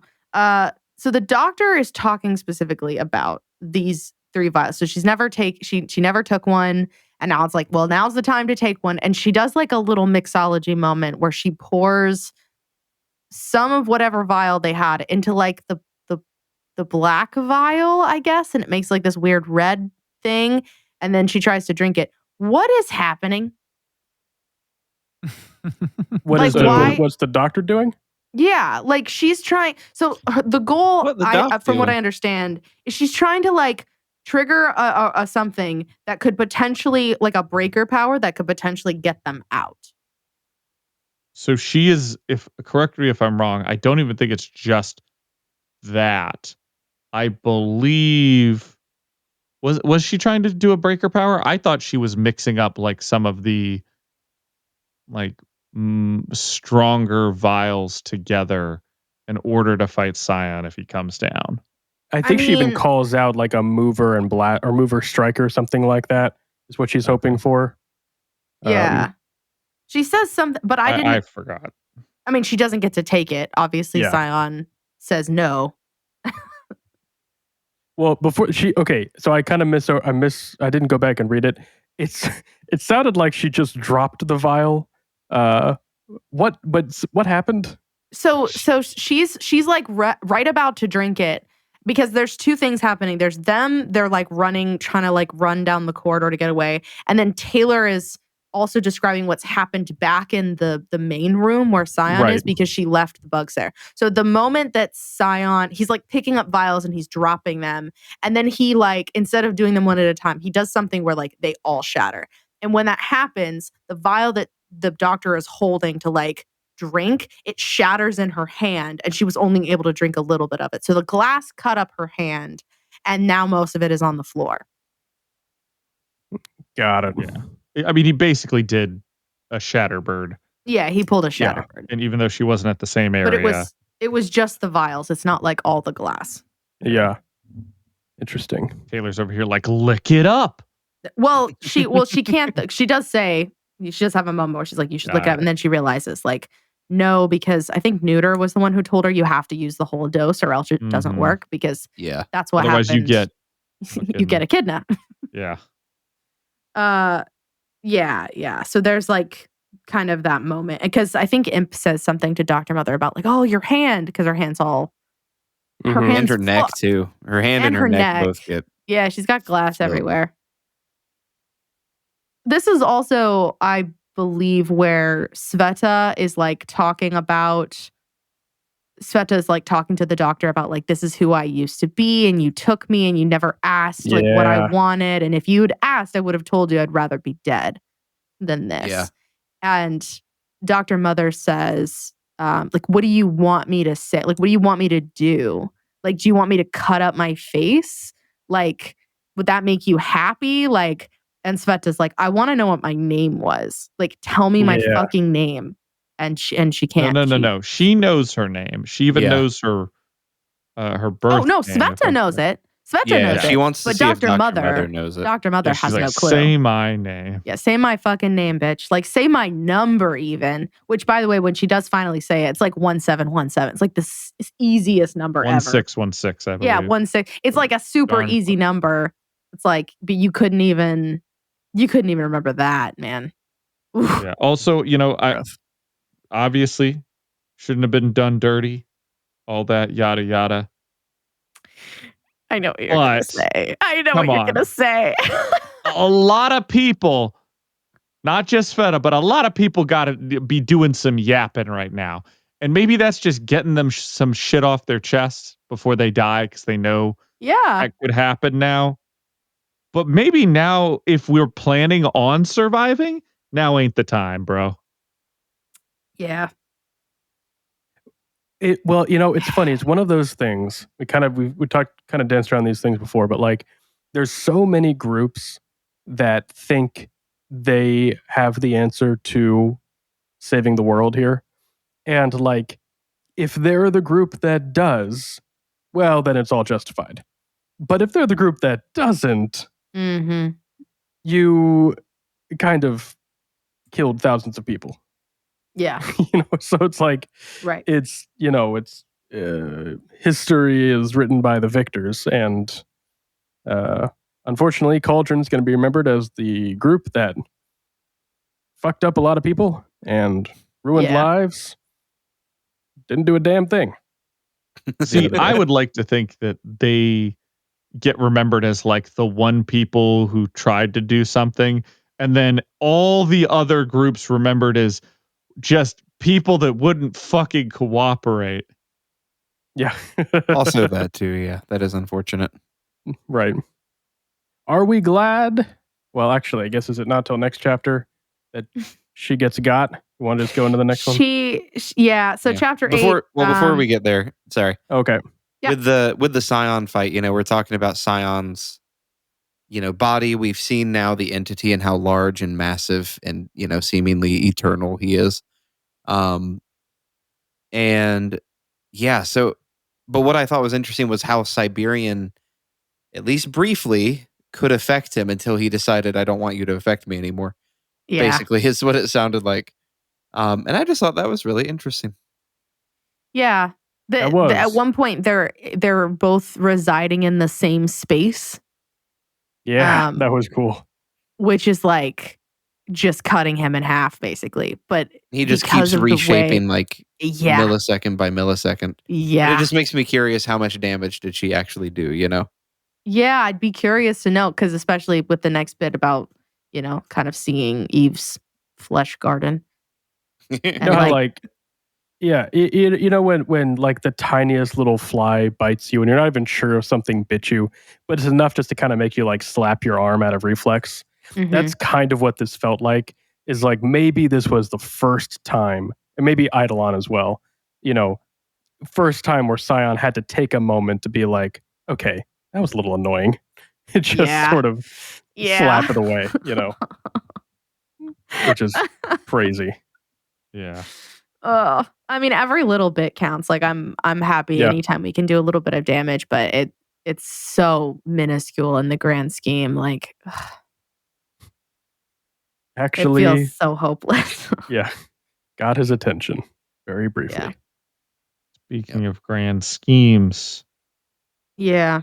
do we want to move into the flesh garden? Yeah, well, okay, so the end of this chapter, at the end of 7 before 8, is when Scion comes after them and the whole place kind of crumbles a bit. I believe this is where Dr. Mother dies. Oh yeah, it's right at the end, yeah. Because they're running, Sveta is let loose. And she can't stop, because she's had this whole conversation with Dr. Mother, and Dr. Mother clearly I think in the end, she just isn't remorseful. Like, she doesn't feel remorseful at all for what she did, because she feels like she's justified in all the decisions that she made, because Sveta was just one of millions. And in the end, if they can, save the world, then it doesn't matter. And I think that's all really Sveta wants, is she wants Dr. Mother to feel bad for what she did, but she doesn't. And so Sveta just crushes her to death. And then the roof falls in. So that all happens right at the end there. Yeah, just her being like, I'm gonna grab Scion, but I have to grab another person. Yeah. Sorry, Dr. Mother. It's rather convenient be that you. you're standing there. Yep. Oh no, I can't control myself. Oh dear. And then she crushes her skull in half. Yeah. She crushes everything. She crushes everything in half. Including Taylor's arm. Yeah.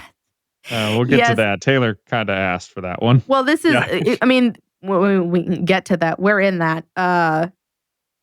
This is kind of this moment where everything's falling to pieces. The roof is coming down. The beams are getting fucked. And I believe, if I remember, the layout of what's happening, Sveta,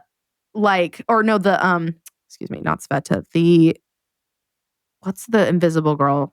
I literally Custodian? Yes, the custodian. I feel like this is kind of this moment, was okay, move, please. Everything's crumbling. And Taylor reaches out, and one of the Sveta's tendrils, wraps around her arm and crushes her arm. So I thought she did it on purpose. She did. To use Sveta as a grappling hook. Yes, she did. Okay. I did not I'm pretty get that, sure it was on purpose. but that makes sense. Yeah, because to get out of the way from the falling stuff. Yeah, because she's there's no way I'm going to make it. So she grabs Sveta, throws her, and of course, it's enough time for her to grab on, because of course she would react. And then also Sveta's flanked there, so she snaps into the door. Right, to the doorway. And yoinks Taylor with her. Right, yeah. And Dr. Mother gets crushed under all the things. She gets smashed. Mm-hmm. Further smashed. Yeah, more smash. I do also appreciate, I had to go back and remind myself, Taylor does attempt, for some reason, to stab Scion with her with Oh, their yeah. nano knife Yeah. as he's walking by. You I know, mean, you gotta we all give it a try to do try. what we can. Yeah, but gotta shoot your shot. Right. One opportunity. So chapter 8, we have found Eve's flesh garden, which is mentioned to be more of a place than a thing or a person. Sveta yoinks out of there. Scion gets very sad and then very angry, and then we throw chunks of Eve at him, and the group bunkers down and drops the roof on Scion's head. There's also a little conversation in there with Lung and Taylor, which we have to talk about as well, but we'll get to it. And some more information is kind of given up about Eve. Oh, So, the flesh garden. Flesh Garden. Phew. What a nice. Anyone seen Annihilation?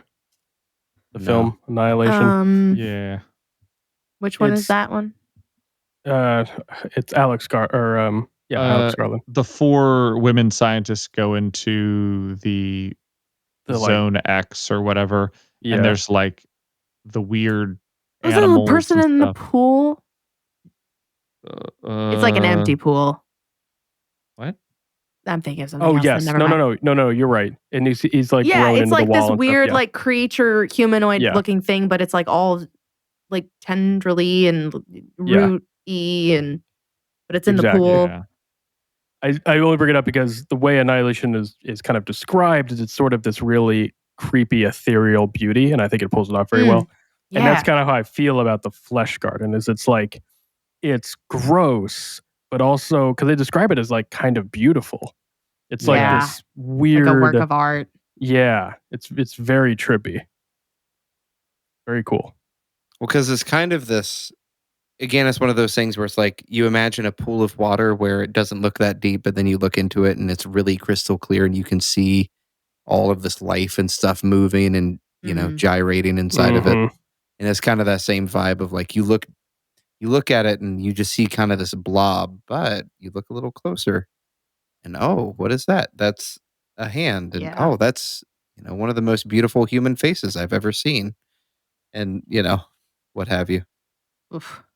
But all just kind of mishmashed and messed up and in the wrong places all at once. I Yeah. kind of feel like Echidna is like the grotesque version of this, and smaller, obviously.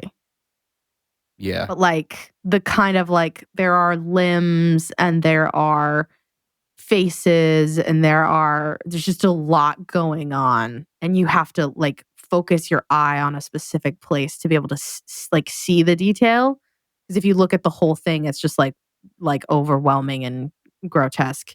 And that this is kind of like also grotesque, but it like more artistic maybe is the word I'm looking for. I don't know. It's yeah. Hot. Yeah, exactly. Wood. So hot. I mean, Smash. can you Goddamn. imagine the hand jobs from all God those damn hands? it. Not just the hand jobs, but the foot jobs and the Oh no, I other knew weird you were appendage jobs. Why? Kinky. Jesus. I know. Why do heard you I say foot hear earlier. that with like Anakin's voice of like, and not just the hand jobs? That's The because foot that's the voice jobs. I was doing. Okay, good. I thought so. Okay. Oh god. Just wanted to confirm that was in fact what you were trying to do. Yeah, you Like you caught on, Nick. disgust, but not repentance. Yeah.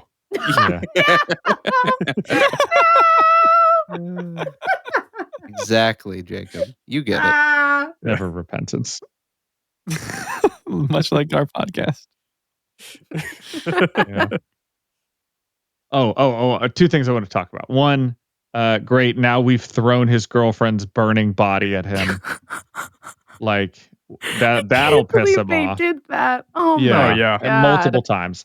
And then I want to talk about how this part right here, when we talk about like, oh, how do powers work? How this works in terms of like explaining not just for this universe, but I mean like all superpowers, how they work. One of the thoughts I've always had is when Beast Boy transforms, where does the mass come from? Where does it go? Mhm. And we once again, this is when I got to this chapter, I went, oh my gosh, everything's a portal, basically. It's all like, oh, Connected. it's all connected. The mass comes from this. Yeah. Where Mhm. does it go? It gets transferred back to this. Like, this is, oh, you want fire? Like we've talked about, kind of hinted at before. It's not just that it's a fire dimension that he's opening to. It's really, he's opening back to Eden's body. Hmm.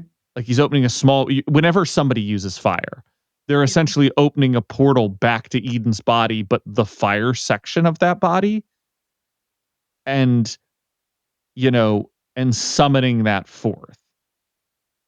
So like when you're using strength, it's, that's a little bit more abstract, but you're essentially pulling force from Eden, like even the dead corpse of Eden, or Sion's real body, Eden. No, they call her Eve, I'm pretty sure. Yeah. Because I was gonna say, I could have sworn they call her Eden because they talk about her being a garden. I mean, it's Eve here, but Oh, all right. it doesn't matter. But yeah, like every power is essentially pulling from, and we'll get to later, like a mass so large that it's bigger than the planet. So when they're trying to hurt Sion, by putting Siberian in him, like, yeah, you're taking chunks out, but you're taking chunks out of something that is bigger than a planet.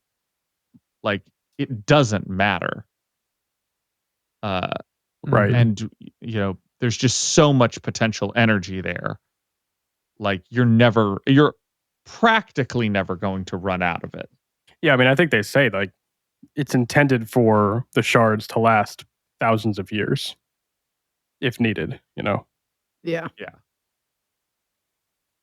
And like hypothetically, Cauldron could keep making as many, vials as they wanted to, as long as they have access to her. Like as long as they can keep cutting chunks off of Eve, like they can keep making more vials because there's just so much of her. And like they talk a little bit about this in the interlude, but like remembering where they're pulling chunks off because like specific areas are more attuned to certain powers. Like that idea that like we could just keep doing this. Like if we didn't have Sion coming down and ripping this whole place to shreds, we could just keep doing this for like not forever, but for a really long fucking time. Yeah. I mean, which the opposite part of that is also wild, that like technically you could burn through all of the powers eventually. Yeah. Like somewhere along the line, you could run out of Eden. It might take a while, Years, yeah. but it is technically a limited, though not practically limited, resource. Right. Very cool. Very interesting. There's a section here where Lung and Taylor are kind of alone together. And I could have sworn he was gonna kill her. Like he was just gonna end her. Mm-hmm. Like I didn't think she would die. Like I thought he would try though. And he doesn't. Like he has her arm in his grip. And he's like looking for weakness, I guess. And they kind of have like this little stare down. Do it, you bitch. Yeah, basically. I bet you Basically. won't burn my fucking arm off, you big pussy. I'll fucking kill you. I love that Lung is only mad at Sion because Sion interrupted his drinking and fucking. Like and eating. And eating, and eating. Like that's it. He's just like He's This got his dude priorities in order. just ruined my day. He threw off my groove. You know? I'm sorry, you've thrown off the Emperor's groove. I mean, at a basic level, I mean, isn't that Yeah. every I mean, problem? Yeah. fucked with it, bro. You fucked with the plan here. Oh my god.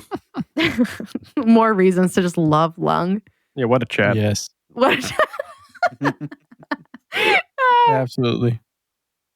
Lung burns off her arm. We throw chunks of Eve at Zion. And then, okay, this again, we've reached another section where I got a little confused. So, correct me if I'm wrong. They make a hand sphere around our people, Mhm. and then freaking Manton Siberian touches the sphere from the inside and makes the Yeah. sphere Yes. right. Okay, and then Alexandria / Pretender brings down the roof, if you will, with Sveta's help to crush Zion. You're And then right. and then Zion tunnels up and out. So Alexandria lifts. So then Siberian lets go of the thing, of the fist, weird thing, dome, whatever, and then Alexandria just lifts it up through the hole that Zion made to get them up, 49 or 42 floors. Is that Mhm. is that what happens? That's the vibe I got, essentially, but it Because is a little shaky. there's a section where Taylor is like looking back up the stairwell and like she sees the dead Dr. Mother. Mhm. And I don't know, like, I don't think I understand how that happens in conjunction with them being like hauling ass back up the column, the corkscrew column thing. Because I also thought the number man talked about how it's all pressurized water and that if they broke a hole in it, the water would like crush them. Right. That's why they can't go through the side and they have to go up, back through the top, basically. Okay. Right. Because it's a column. Okay, right. That makes sense. Okay. Just as a quick aside, because I was super curious when we were going back and forth between Eden and Eve. It is Eden. Ellen is correct. However, the name Eden is not used anywhere in Worm to refer to the Thinker. The Thinker being the actual entity's classification. Yeah. It's just a fan name. Yeah. So this is probably Is- one of those things where I, in my head, remember reading this for the first time and them talking about the garden. And this was something that stuck in my mind this time because they hint at it and I guess they never say it. like calling it the Garden of Eden? Well, because they call his name's not Scion, it's Zion. Zion, you know? yeah. Right. We keep calling him Scion. And Eve being very close in, a word to Scion. But same with Zion and the Garden of Eden being like these perfect paradise places, Right. as counterparts. Yeah. Well, that makes sense. Is Eve used? Or are Eve is- neither names are used? Eve is not used. Eve feels Okay. like that might have just been a mis typing on the Space Battles forum. Okay, cool. I'll go ahead and fix it in my notes right here. To be fair, I like Eve as a name. I mean, I like Zion and Eden both as places is pretty poetic. Yeah. Especially with the comment about how looking at the entity, it's like, well, she's not really a person. She's like a place more because it's like so vast. It's like at what point do you stop being a person and start becoming a place? Compromise. Oh, boy, do I love that concept. And Eden, boy, have I written about it. Eden is the entity's physical form. Eve would be if the entity lived. would be the reverse. The Eve would be the projection, kind of like what Scion is. Yeah. Yeah. So Scion and Eve, Zion and Eden. And Eden. Yeah, exactly. Legit. Exactly. I love it. Okay. You guys good with me going on to 9? Let's do it. I'm sleepy. Okay. Chapter 9. Our group returns while Zion vents his anger. They get some healing done. And the rest head out. And then Panacea knocks down the wall in Taylor's brain. Oh yeah. The fuck? Oh yeah. The fuck?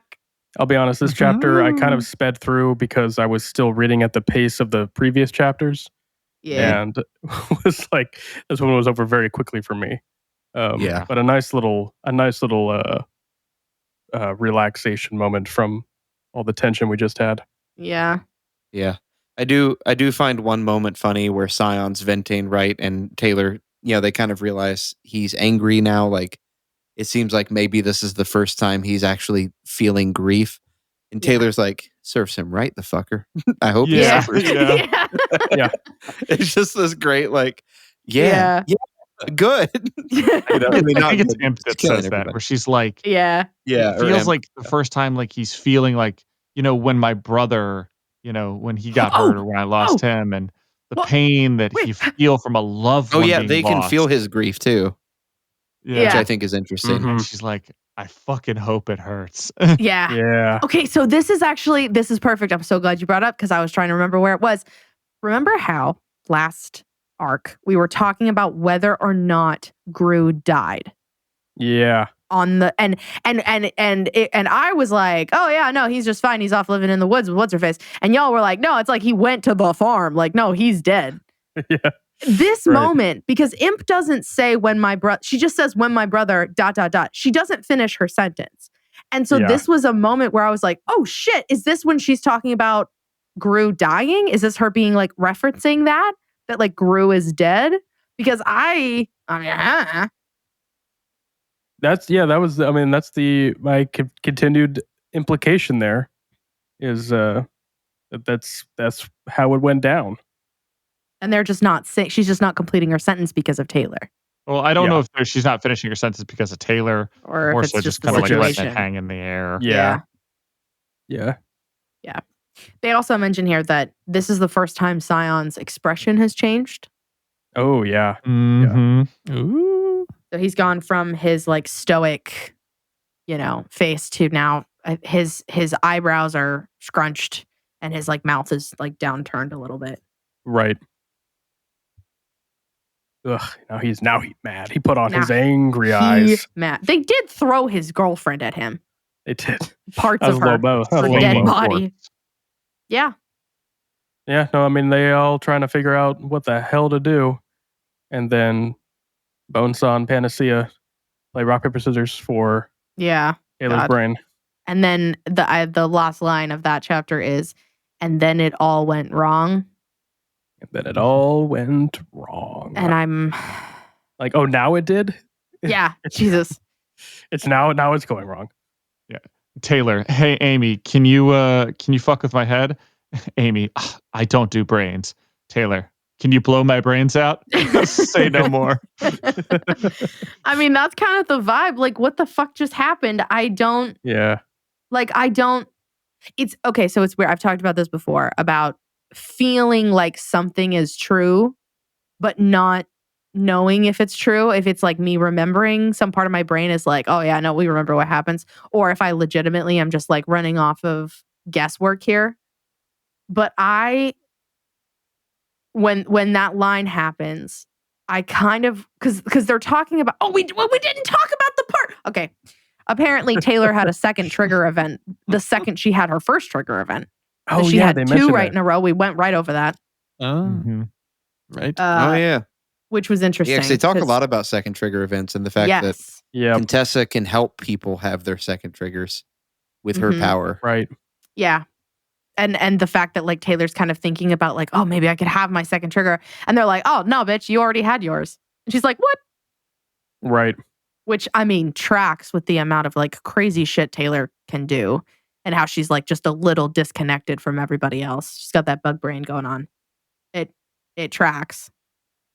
No, but so when she says it all went wrong, like I have this like feeling not of like panic or worry, but I have this feeling like that's the end, if that makes sense. Like this is the end. This is it. Like it's all come to this point for Taylor. Like Taylor's journey has like this is it. And this is like the culmination of all the things. And it's not good and it's not bad. It just is. And I don't know how I feel about it. And I don't know what's happening. And it's such a weird feeling. But it feels like this is like, it's just like it's not good. It's not bad. It's just like, this is it. And this is the culmination of things, and it's kind of just disappointing, and I don't know why I feel like that, but I guess we'll find out in this next interlude. But I'm feeling all the things. Yes. Final interlude. Yeah. Let's do it. All right. Maybe one of my favorites. Wait. to Hold get on. into Yeah. Oh, Say two things because I was looking up stuff here. Number one, that Taylor talks about before she does this big moment, that even though this is very self-destructive, they're like, hey, do you want to get Tattletale in on this? And she was like, Tattletale would probably see this like this, because she thinks of me kind of, as a replacement for her brother a little bit. And she would see this path sort of like a suicide. Wait, does she say that? Hold on. Let me go back. I don't think she says that. I think she says that, like, well, I mean, I thought that she said doesn't something, say that. She implies it. because I thought that she said something like Tattletale would try and stop me. Yes, and I was like, hold on. There's a whole thing. I mean, that makes sense. It really is. Tattletale would try and stop me, and I went, well, yeah, because she and one of the things she mentions is like this is a self-destructive, or like, no coming back from this or whatever. And I was like, yeah, because it is like her brother. You would die, and that would hit probably a little harder than because of the whole brother thing. See if I can't find it. Well, I scroll down. The other bit is, I guess, when Dinah said "cut all ties" she meant everything, not just people. Oh, again, things where I'm like, I understand you're trying to be poetic, Wildbow, but I really wish you would just spell things out, because I don't know what I'm supposed to get here and what I'm supposed to not. But I guess that was the other paper that Dinah gave her. Yeah, I'm sorry, cut all ties. Is it cut all ties? I thought it was to snip, snip. I thought it was do it, maybe. No, I believe it's cut all ties. Just do it, Nike Just logo. Because after that, she gets that, and that's when she joins the wards. Just because she cut the ties with, and that's why she leaves so abruptly too. I guess you're right, but like, once again, this was something that I was just confused on, and I feel like I've never known what the papers have said, and I've never felt confident in knowing what I think they might be from the clues and I just tell me, just fucking tell me, because then when they're revealed later, it's like, oh shit, that's what they said, that's what this meant. Oh my god. Yeah, I mean, that's just getting frustrated. Yeah, I like them because she's fiddling with them, all the way to her turning herself in, and they check her pockets, and like, what do those two things say? And she's like, there's a while they're teased, and people look at them, but we never say what they are for a while, because she's blind at the time. And then for the brother thing, hey, maybe you should run this by Tattletale. I look back at Tattletale. You're going to lose your mind, maybe a little, maybe a lot, maybe all at once, maybe in pieces. Depends on how it all reconnects, Bonesaw said. Tattletale would stop me, I said. She'd, and then in her head, Taylor says, see it as something self-destructive, suicidal. Oh, that tracks. Okay. And my didn't make that thought connection with is the brother. she but would see makes that sense. very much the same way her brother. Yeah. Yeah. So, yeah, that's all I had for the end of that. That's good. I hadn't noticed that. But that makes sense though, because like Taylor has become kind of the surrogate. Mm. Okay, interlude. From the other entity's perspective, from Eden's perspective, looking to the future, connecting with this third entity, crashing, realizing that she's made the mistake. And then we switch to Fortuna awakening, seeing the paths to victory, and then finding Eden and killing her and becoming Contessa. Cauldron is founded with Dr. Mother.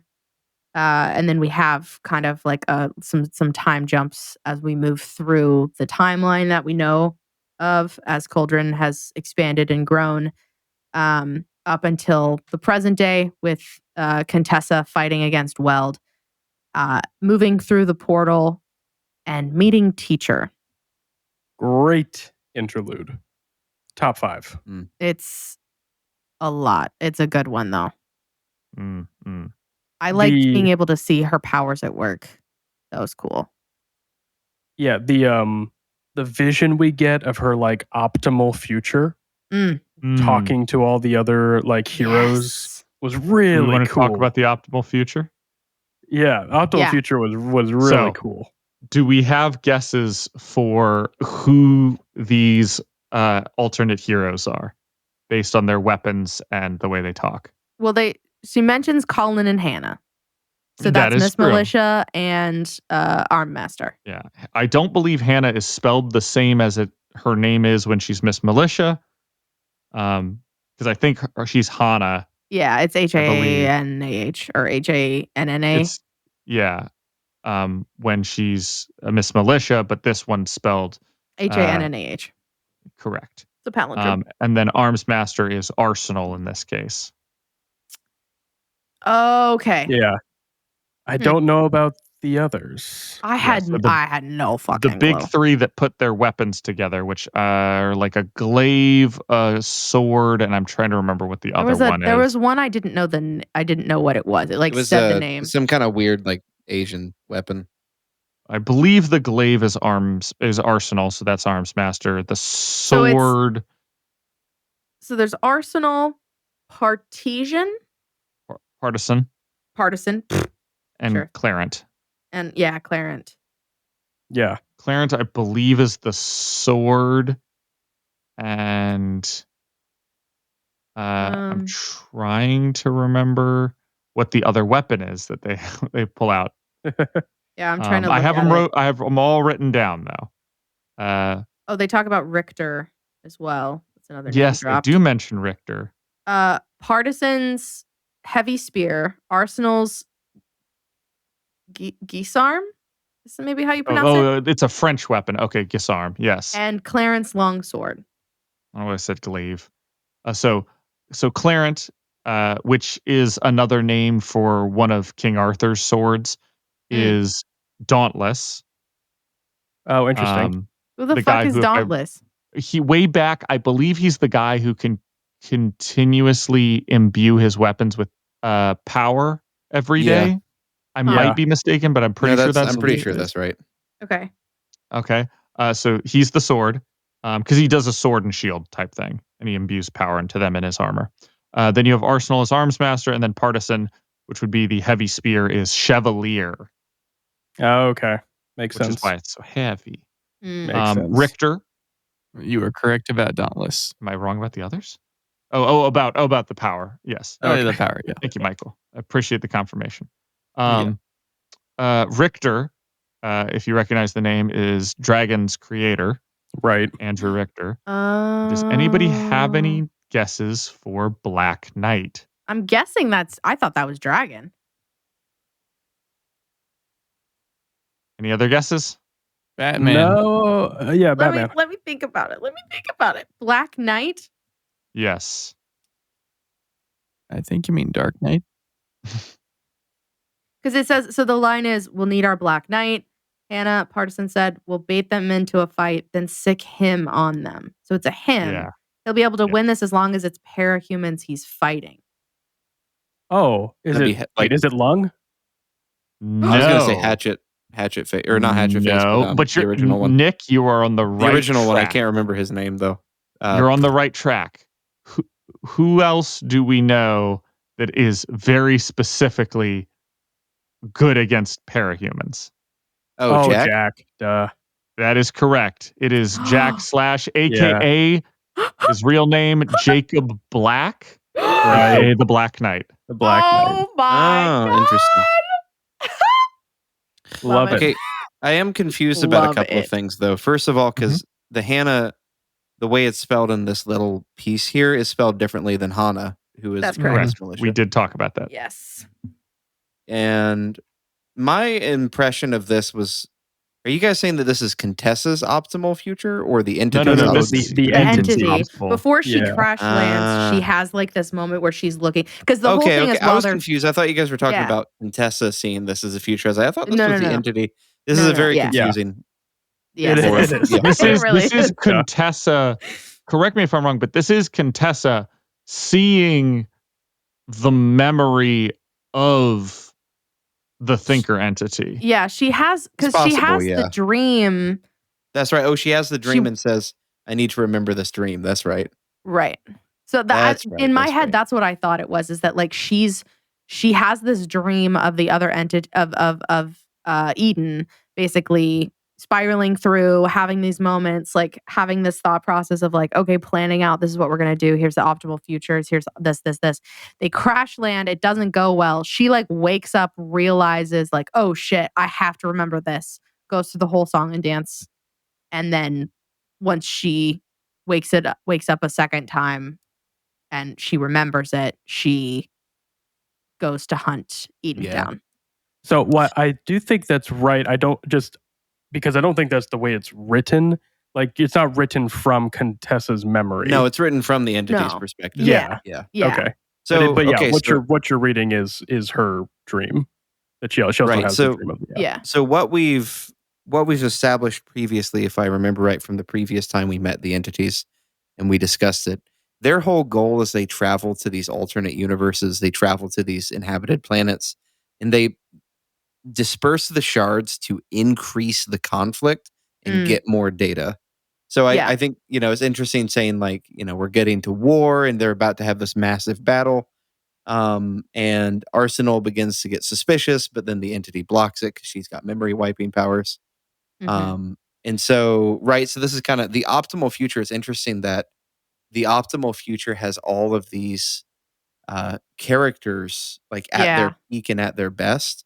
But that is kind of like what they want, because they want the conflict to be heightened. It's funny for me though, because I didn't read this as her ideal future, which I thought was funny. I read this as a previous world that they had destroyed already. And it's like, this is what happens when they arrive, is sort of like, this has happened before basically. But what you said makes more sense and that's cooler. So, to be fair, I also read it differently the first time. So. Yeah, I know the first time I read it as this is an alternate universe. Yeah, at exactly. the same time as the others. But this is just her running a simulation before they arrive at the planet. Yeah, which is why when Contessa like wakes up and remembers the dream, it's why she knows immediately she has to go kill Eden, because she sees from this simulation that Eden had performed that like that Eden's whole goal was to create conflict, and like that kind of this whole like, well, war is inevitable, and like she's like, I have to kill her. She is going to like stir up war basically, and that's why she's like, I have to hunt her down right now. That's like the vibe that I got. It's super interesting because specifically what I gathered from this is she wanted a very specific type of conflict on this planet, which is you don't want everybody killing each other. You want the shards and their hosts to last as long as possible, but to have conflict with as many others as much as possible. Yeah, the So the way she sets it up is essentially there is one big group and one antagonistic group in the world. and then also like 20 small Endbringers that Yeah. promote the paranoia. So they're constantly going to have small skirmishes with this other group on top of like your regular small skirmishes. Yeah, kind of that kind of way- like a Cold War building up to a real war in a sense. Yes, is the goal. yes. That way you constantly have the tussling, but at the end of the day, everybody goes home and you reset and you gather the information and then go do more, shard rubbing together stuff. We also Rub get them shards. we also pretty much get our biggest clue into what the entities are trying to achieve, which of course has spawned numerous Reddit threads and other forums. But I had to read it. I had to mark it here because it's really interesting. Confident, the entity responds. This is optimal. This is after that the vision has shown them all going to war. It is heavy with these new shards, drowning in knowledge and experience.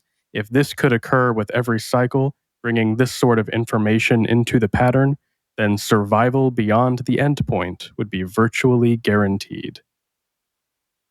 So it's man, this is so beautiful. This gets in. I've been like waiting for this arc for so long because this is just beautiful stuff to get into. And honestly, we'll probably get deeper into it after the series is over fully. But like this idea that these entities are attempting to survive entropy, essentially, heat death of the universe and all of that, is fascinating because their method for doing so, they're essentially forces of the universe itself. And the universe, if the whole theory of entropy is that it's descending into chaos and destruction, which is what the entities do. But they're trying to survive beyond that, essentially, forever eternal immortality. So the goal of what they're doing is not destruction. The goal is to surpass destruction, but they don't know how to do that. All they can do is destroy. And so it's this really cool bet. Like they're trying to figure it out, but all they know how to do is create chaos and destruction, as that's what the universe is supposed to do. And so it's like they don't have the answer. That's why they're still doing it. It's this cool like limit to universal knowledge. And they're hoping that maybe one day they release their shards on a society, on a planet, on a world, and it doesn't destroy it. I think that's the ultimate goal. They just don't know how to do that. They want to see success. They want to see life. They want to see everything work together perfectly, but they can't. It's so good. It's just beautiful. Yeah. I think that, or they hit the magic combo of powers, you multiplying off each other, that they get the ability to escape, reality, I guess. Right. So maybe the entropy isn't the entropy as in like systems within the universe, but that they escape the bound of existence in the universe as well. So, the heat death happens and they aren't even there to die. They've moved beyond. Yeah. Gosh, I didn't pick up on that endpoint thing at first. That is nice. That's some really nice parallels with the end of the series we'll come back to. Put a pin in that. Yeah. That is interesting. Well, and I guess it's interesting too because I know we've talked about how there are other entities that maybe didn't have the same goal that the warrior and the thinker did. The one that passes through the thinker seemed more antagonistic, at least in the sense of not caring as much about their plans, I guess. Right. And additionally, Okay. sort of the thinker's overconfidence in her ability to handle everything, which I think is kind of an interesting parallel to Taylor as well. Yeah. Because that's ultimately what leads to her crash, is she disperses her shards too quickly and as she's trying to contain the chaotic shards that she received from the third entity, and the warrior's like, "Are you okay?" And she's like, "Yeah, I got this. I'm fine." Oh no. Yeah. Yeah. This dumb bitch is literally on Google Maps driving her face Yeah. right into the planet. Yeah. No, wait, exactly. wait. We got it. You're so happy you said that because were you about? Did I cut you off? Are you about to make the comparison? No. Yeah, that is the comparison I am making. You go ahead. No, I was just gonna say the parallel with Taylor's mother. So like they both. Wait. No, Alan, shut up. Jacob, keep going. I don't know what you're getting at. They both died texting and driving. Like it's just. Oh my It all god. comes back around. Wild Bow, you're a genius. Jesus. It's all just one big don't text and drive campaign. The whole thing. Oh. From the lowliest human to the greatest of entities, no one's safe from it. It's like that terrible Super Bowl commercial from like 5 years ago that everyone hated. Got that company fired. Which one? What? The one where it's like all the children being like, I would love to be, all their dreams, their hopes and dreams. No! Like, but I can't because I died. Yeah. I don't think it was texting. I think it was like seatbelts or something. I can't remember what it exactly was. God It was damn. rough. I do remember that. Super depressing. And everyone was like, the hell is I this? could have been president. Watching football. Yeah. Damn. Anyway, Nick, I want to go back to something you mentioned about the loner entity, aka Abaddon, which I'm trying to remember if that's also a fan-made name or if that was actually I given think it by. is because I don't remember it being in the. I don't remember it being in the. I arc it know was it's in, at not least. in any of them, but I have a feeling because we've talked about him before. We've mentioned previous him. thing, and I want to say it's actually a name given by Wildbow. Because he talks about Abaddon, and I believe there's another entity that he mentions somewhere, that is like, what if we did this? And so they're like, yeah. Anyway, but from what I remember, this loner one isn't aggressive. In fact, the shards that it gives, are the ones that are like, hey, have you considered philosophy and negotiation instead of just conflict shards? Right. I'm pretty sure that's what like kind of starts throwing things off is like Eden's come here specifically with the idea of conflict. It's all about conflict. It's all that. And when they, rub up against each other, and it gets the like, oh, well, have you considered like that it's not all about conflict? The shards. She's like, oh, I guess I'll incorporate this now. I don't know. I don't think that was the cause of it necessarily, but I know that those are what she received from the entity. Yeah, no, that makes sense too, because it seems like then the thinker is distracted, right? Like she's trying to incorporate some new concept, which it is funny to me in a way that these vast universe spanning entities are also just mortal and think like humans in their own way, so to speak. Right. Kind of the small gods thing, right? Like some fantasy series have big gods, like Tolkien's universe does, that are basically, incomprehensible and all powerful and infallible.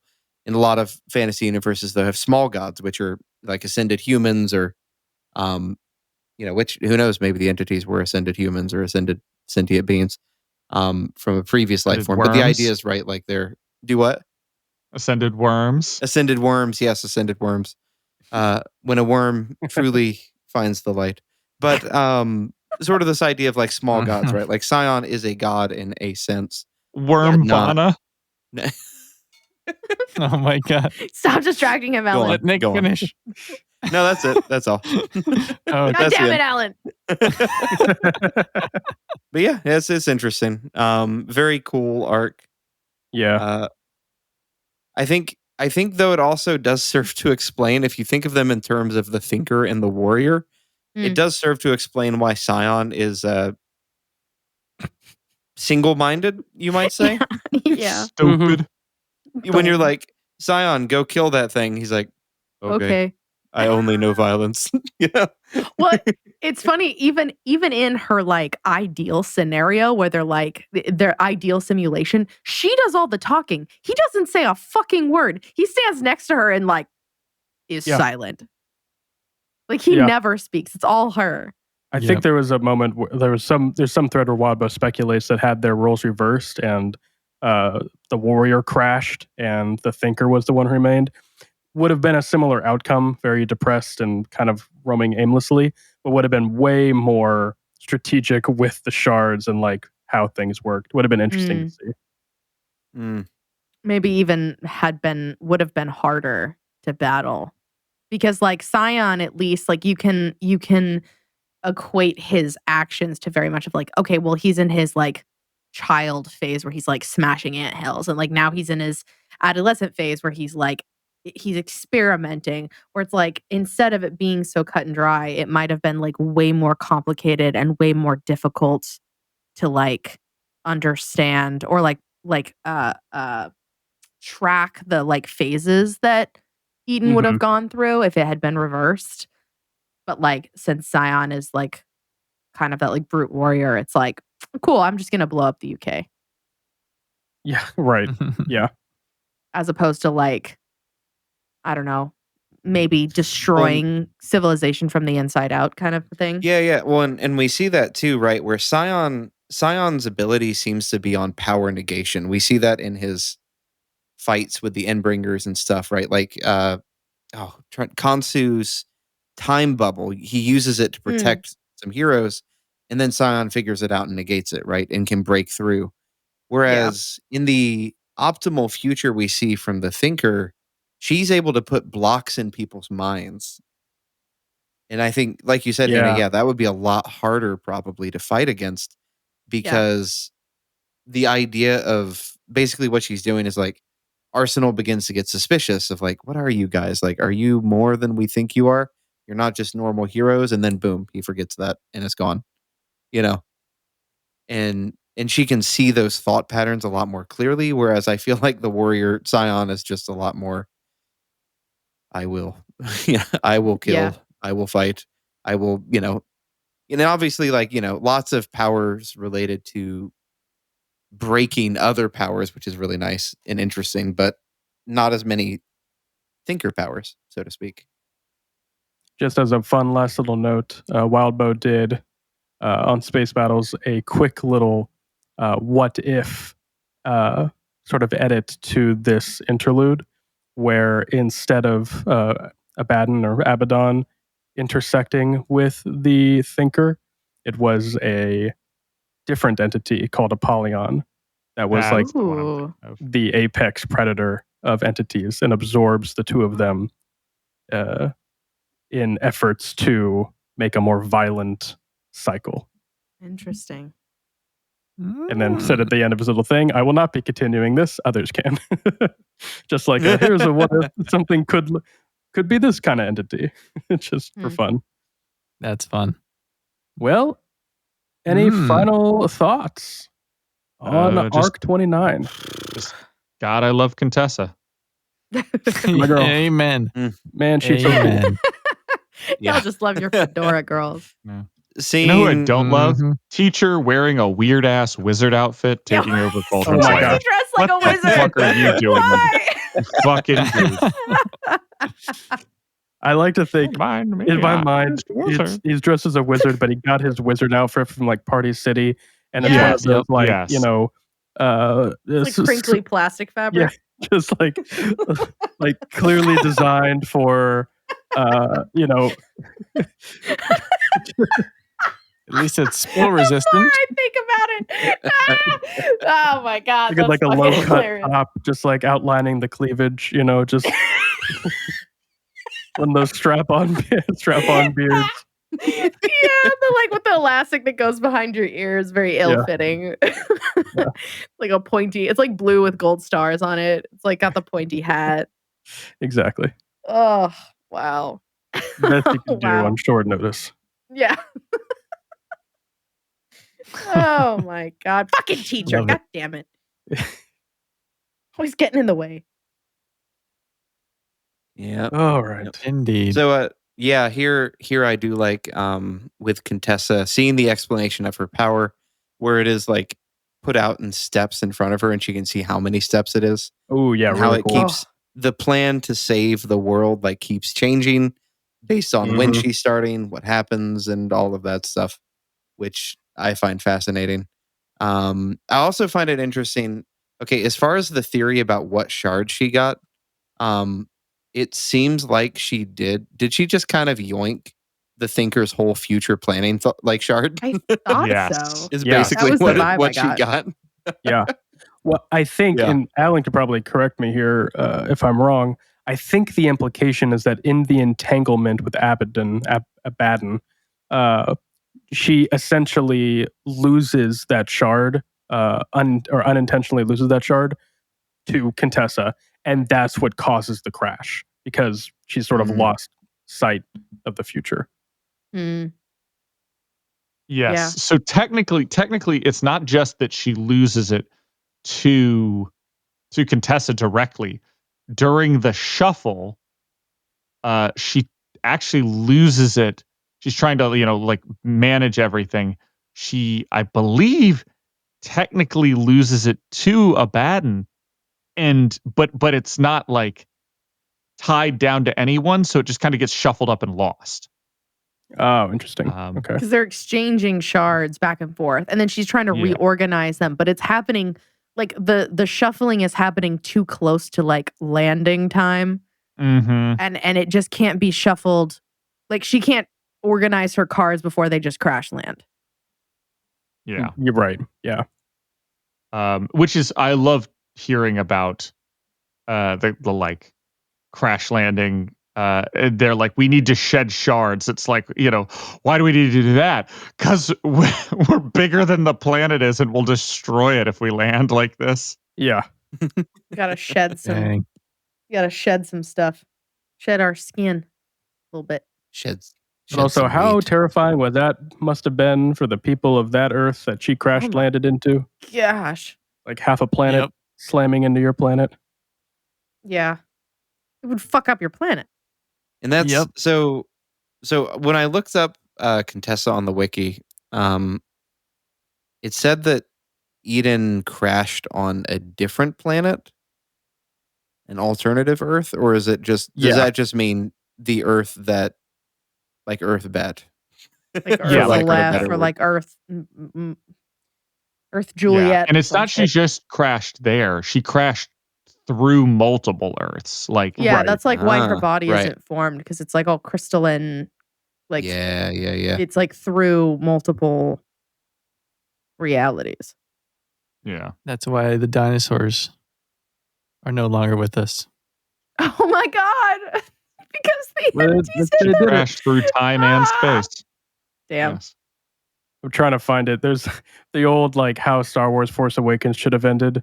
This is how I imagine she crash landed because when he's trying to like time getting out of light speed to land on the planet, but of course it's like trying to gauge light speed. So it's just like, yeah, now comes out of light speed, just slams right into the planet and explodes. Yep. Just Love it.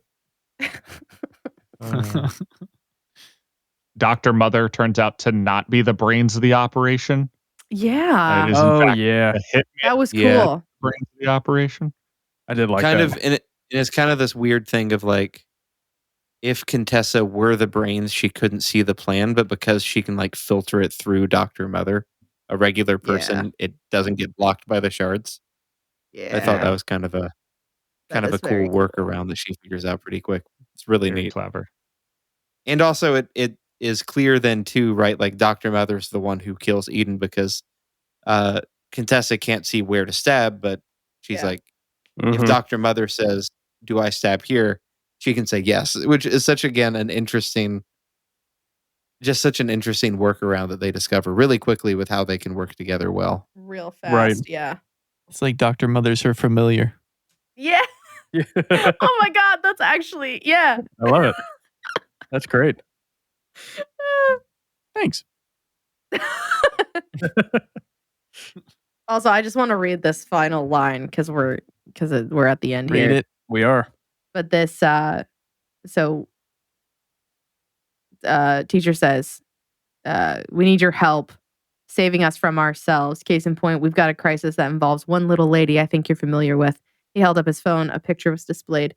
It took her a moment to recognize the person in the picture, and not because it was an unfamiliar face. Weaver? She asked. God damn it. That means that the whatever it was that she fucking did that goddamn Panacea did to Taylor isn't just mental, it's physical too. Wait. Why would it be physical?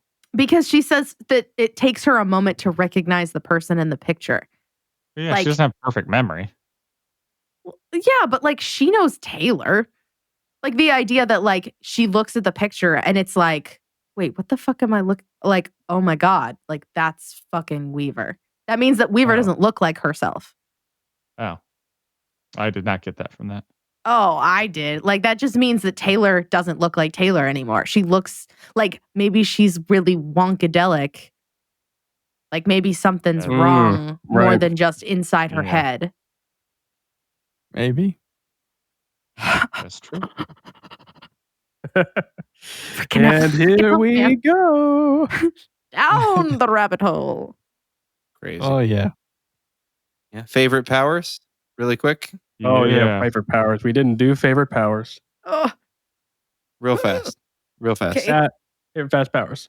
Fast powers, favorite, go. Ooh. Queen of Swords.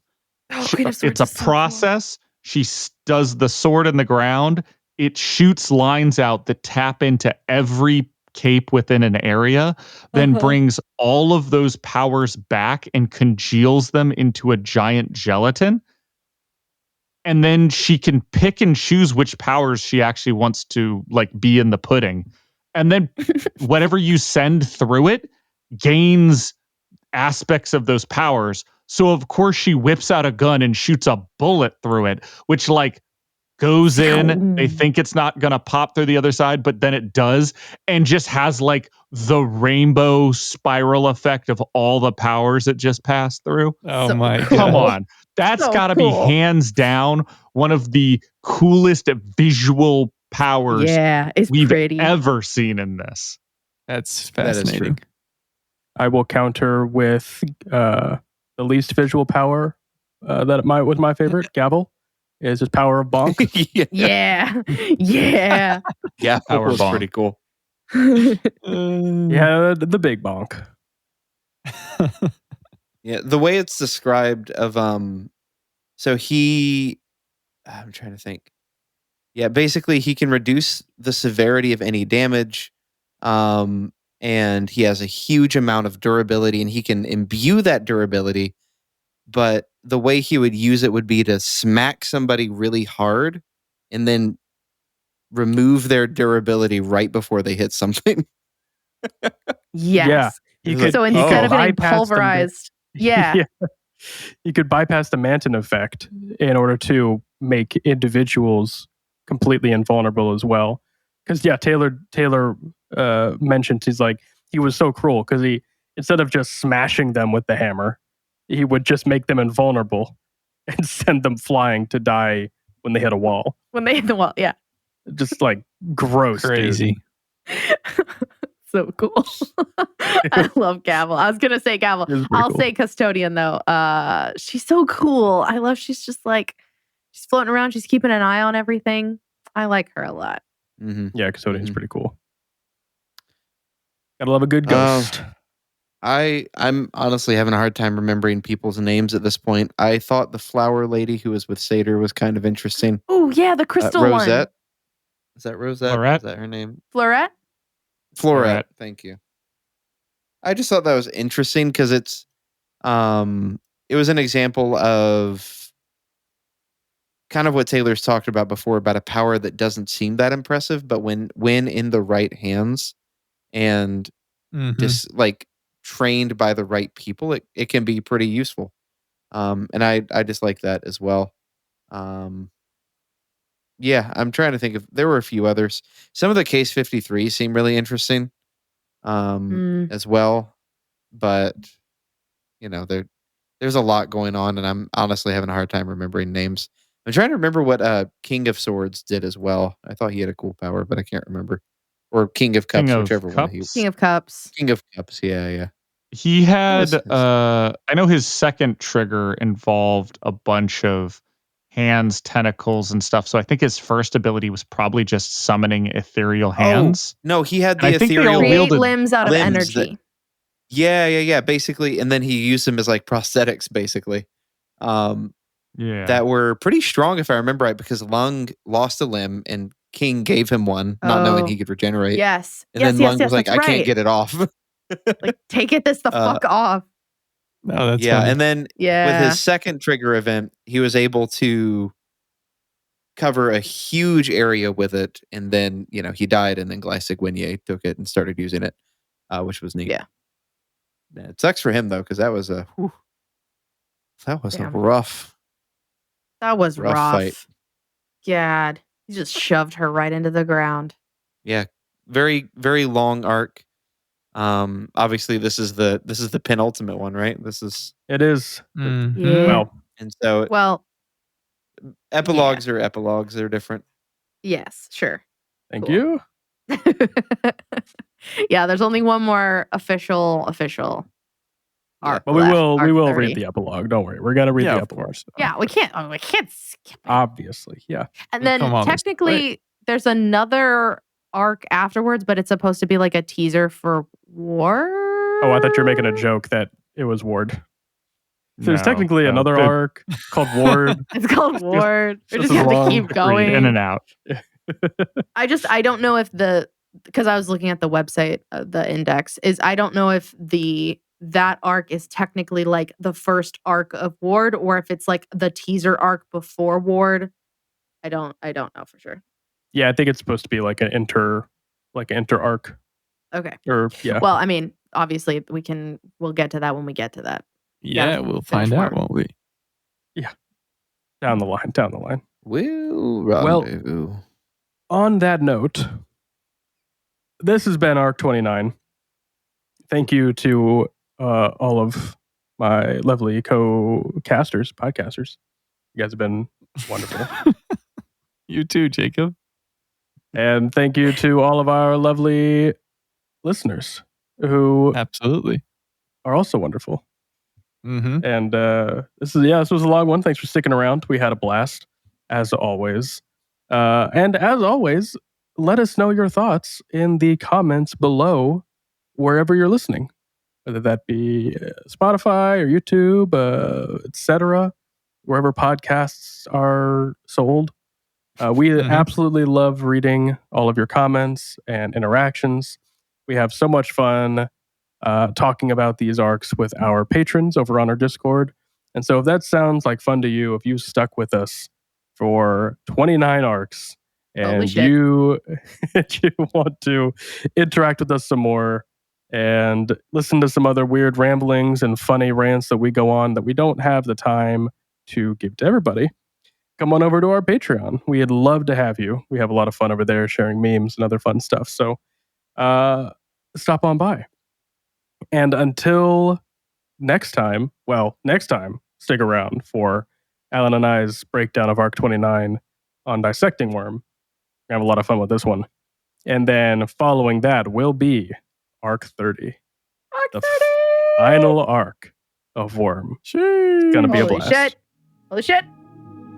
And Michael, would you like to play us out?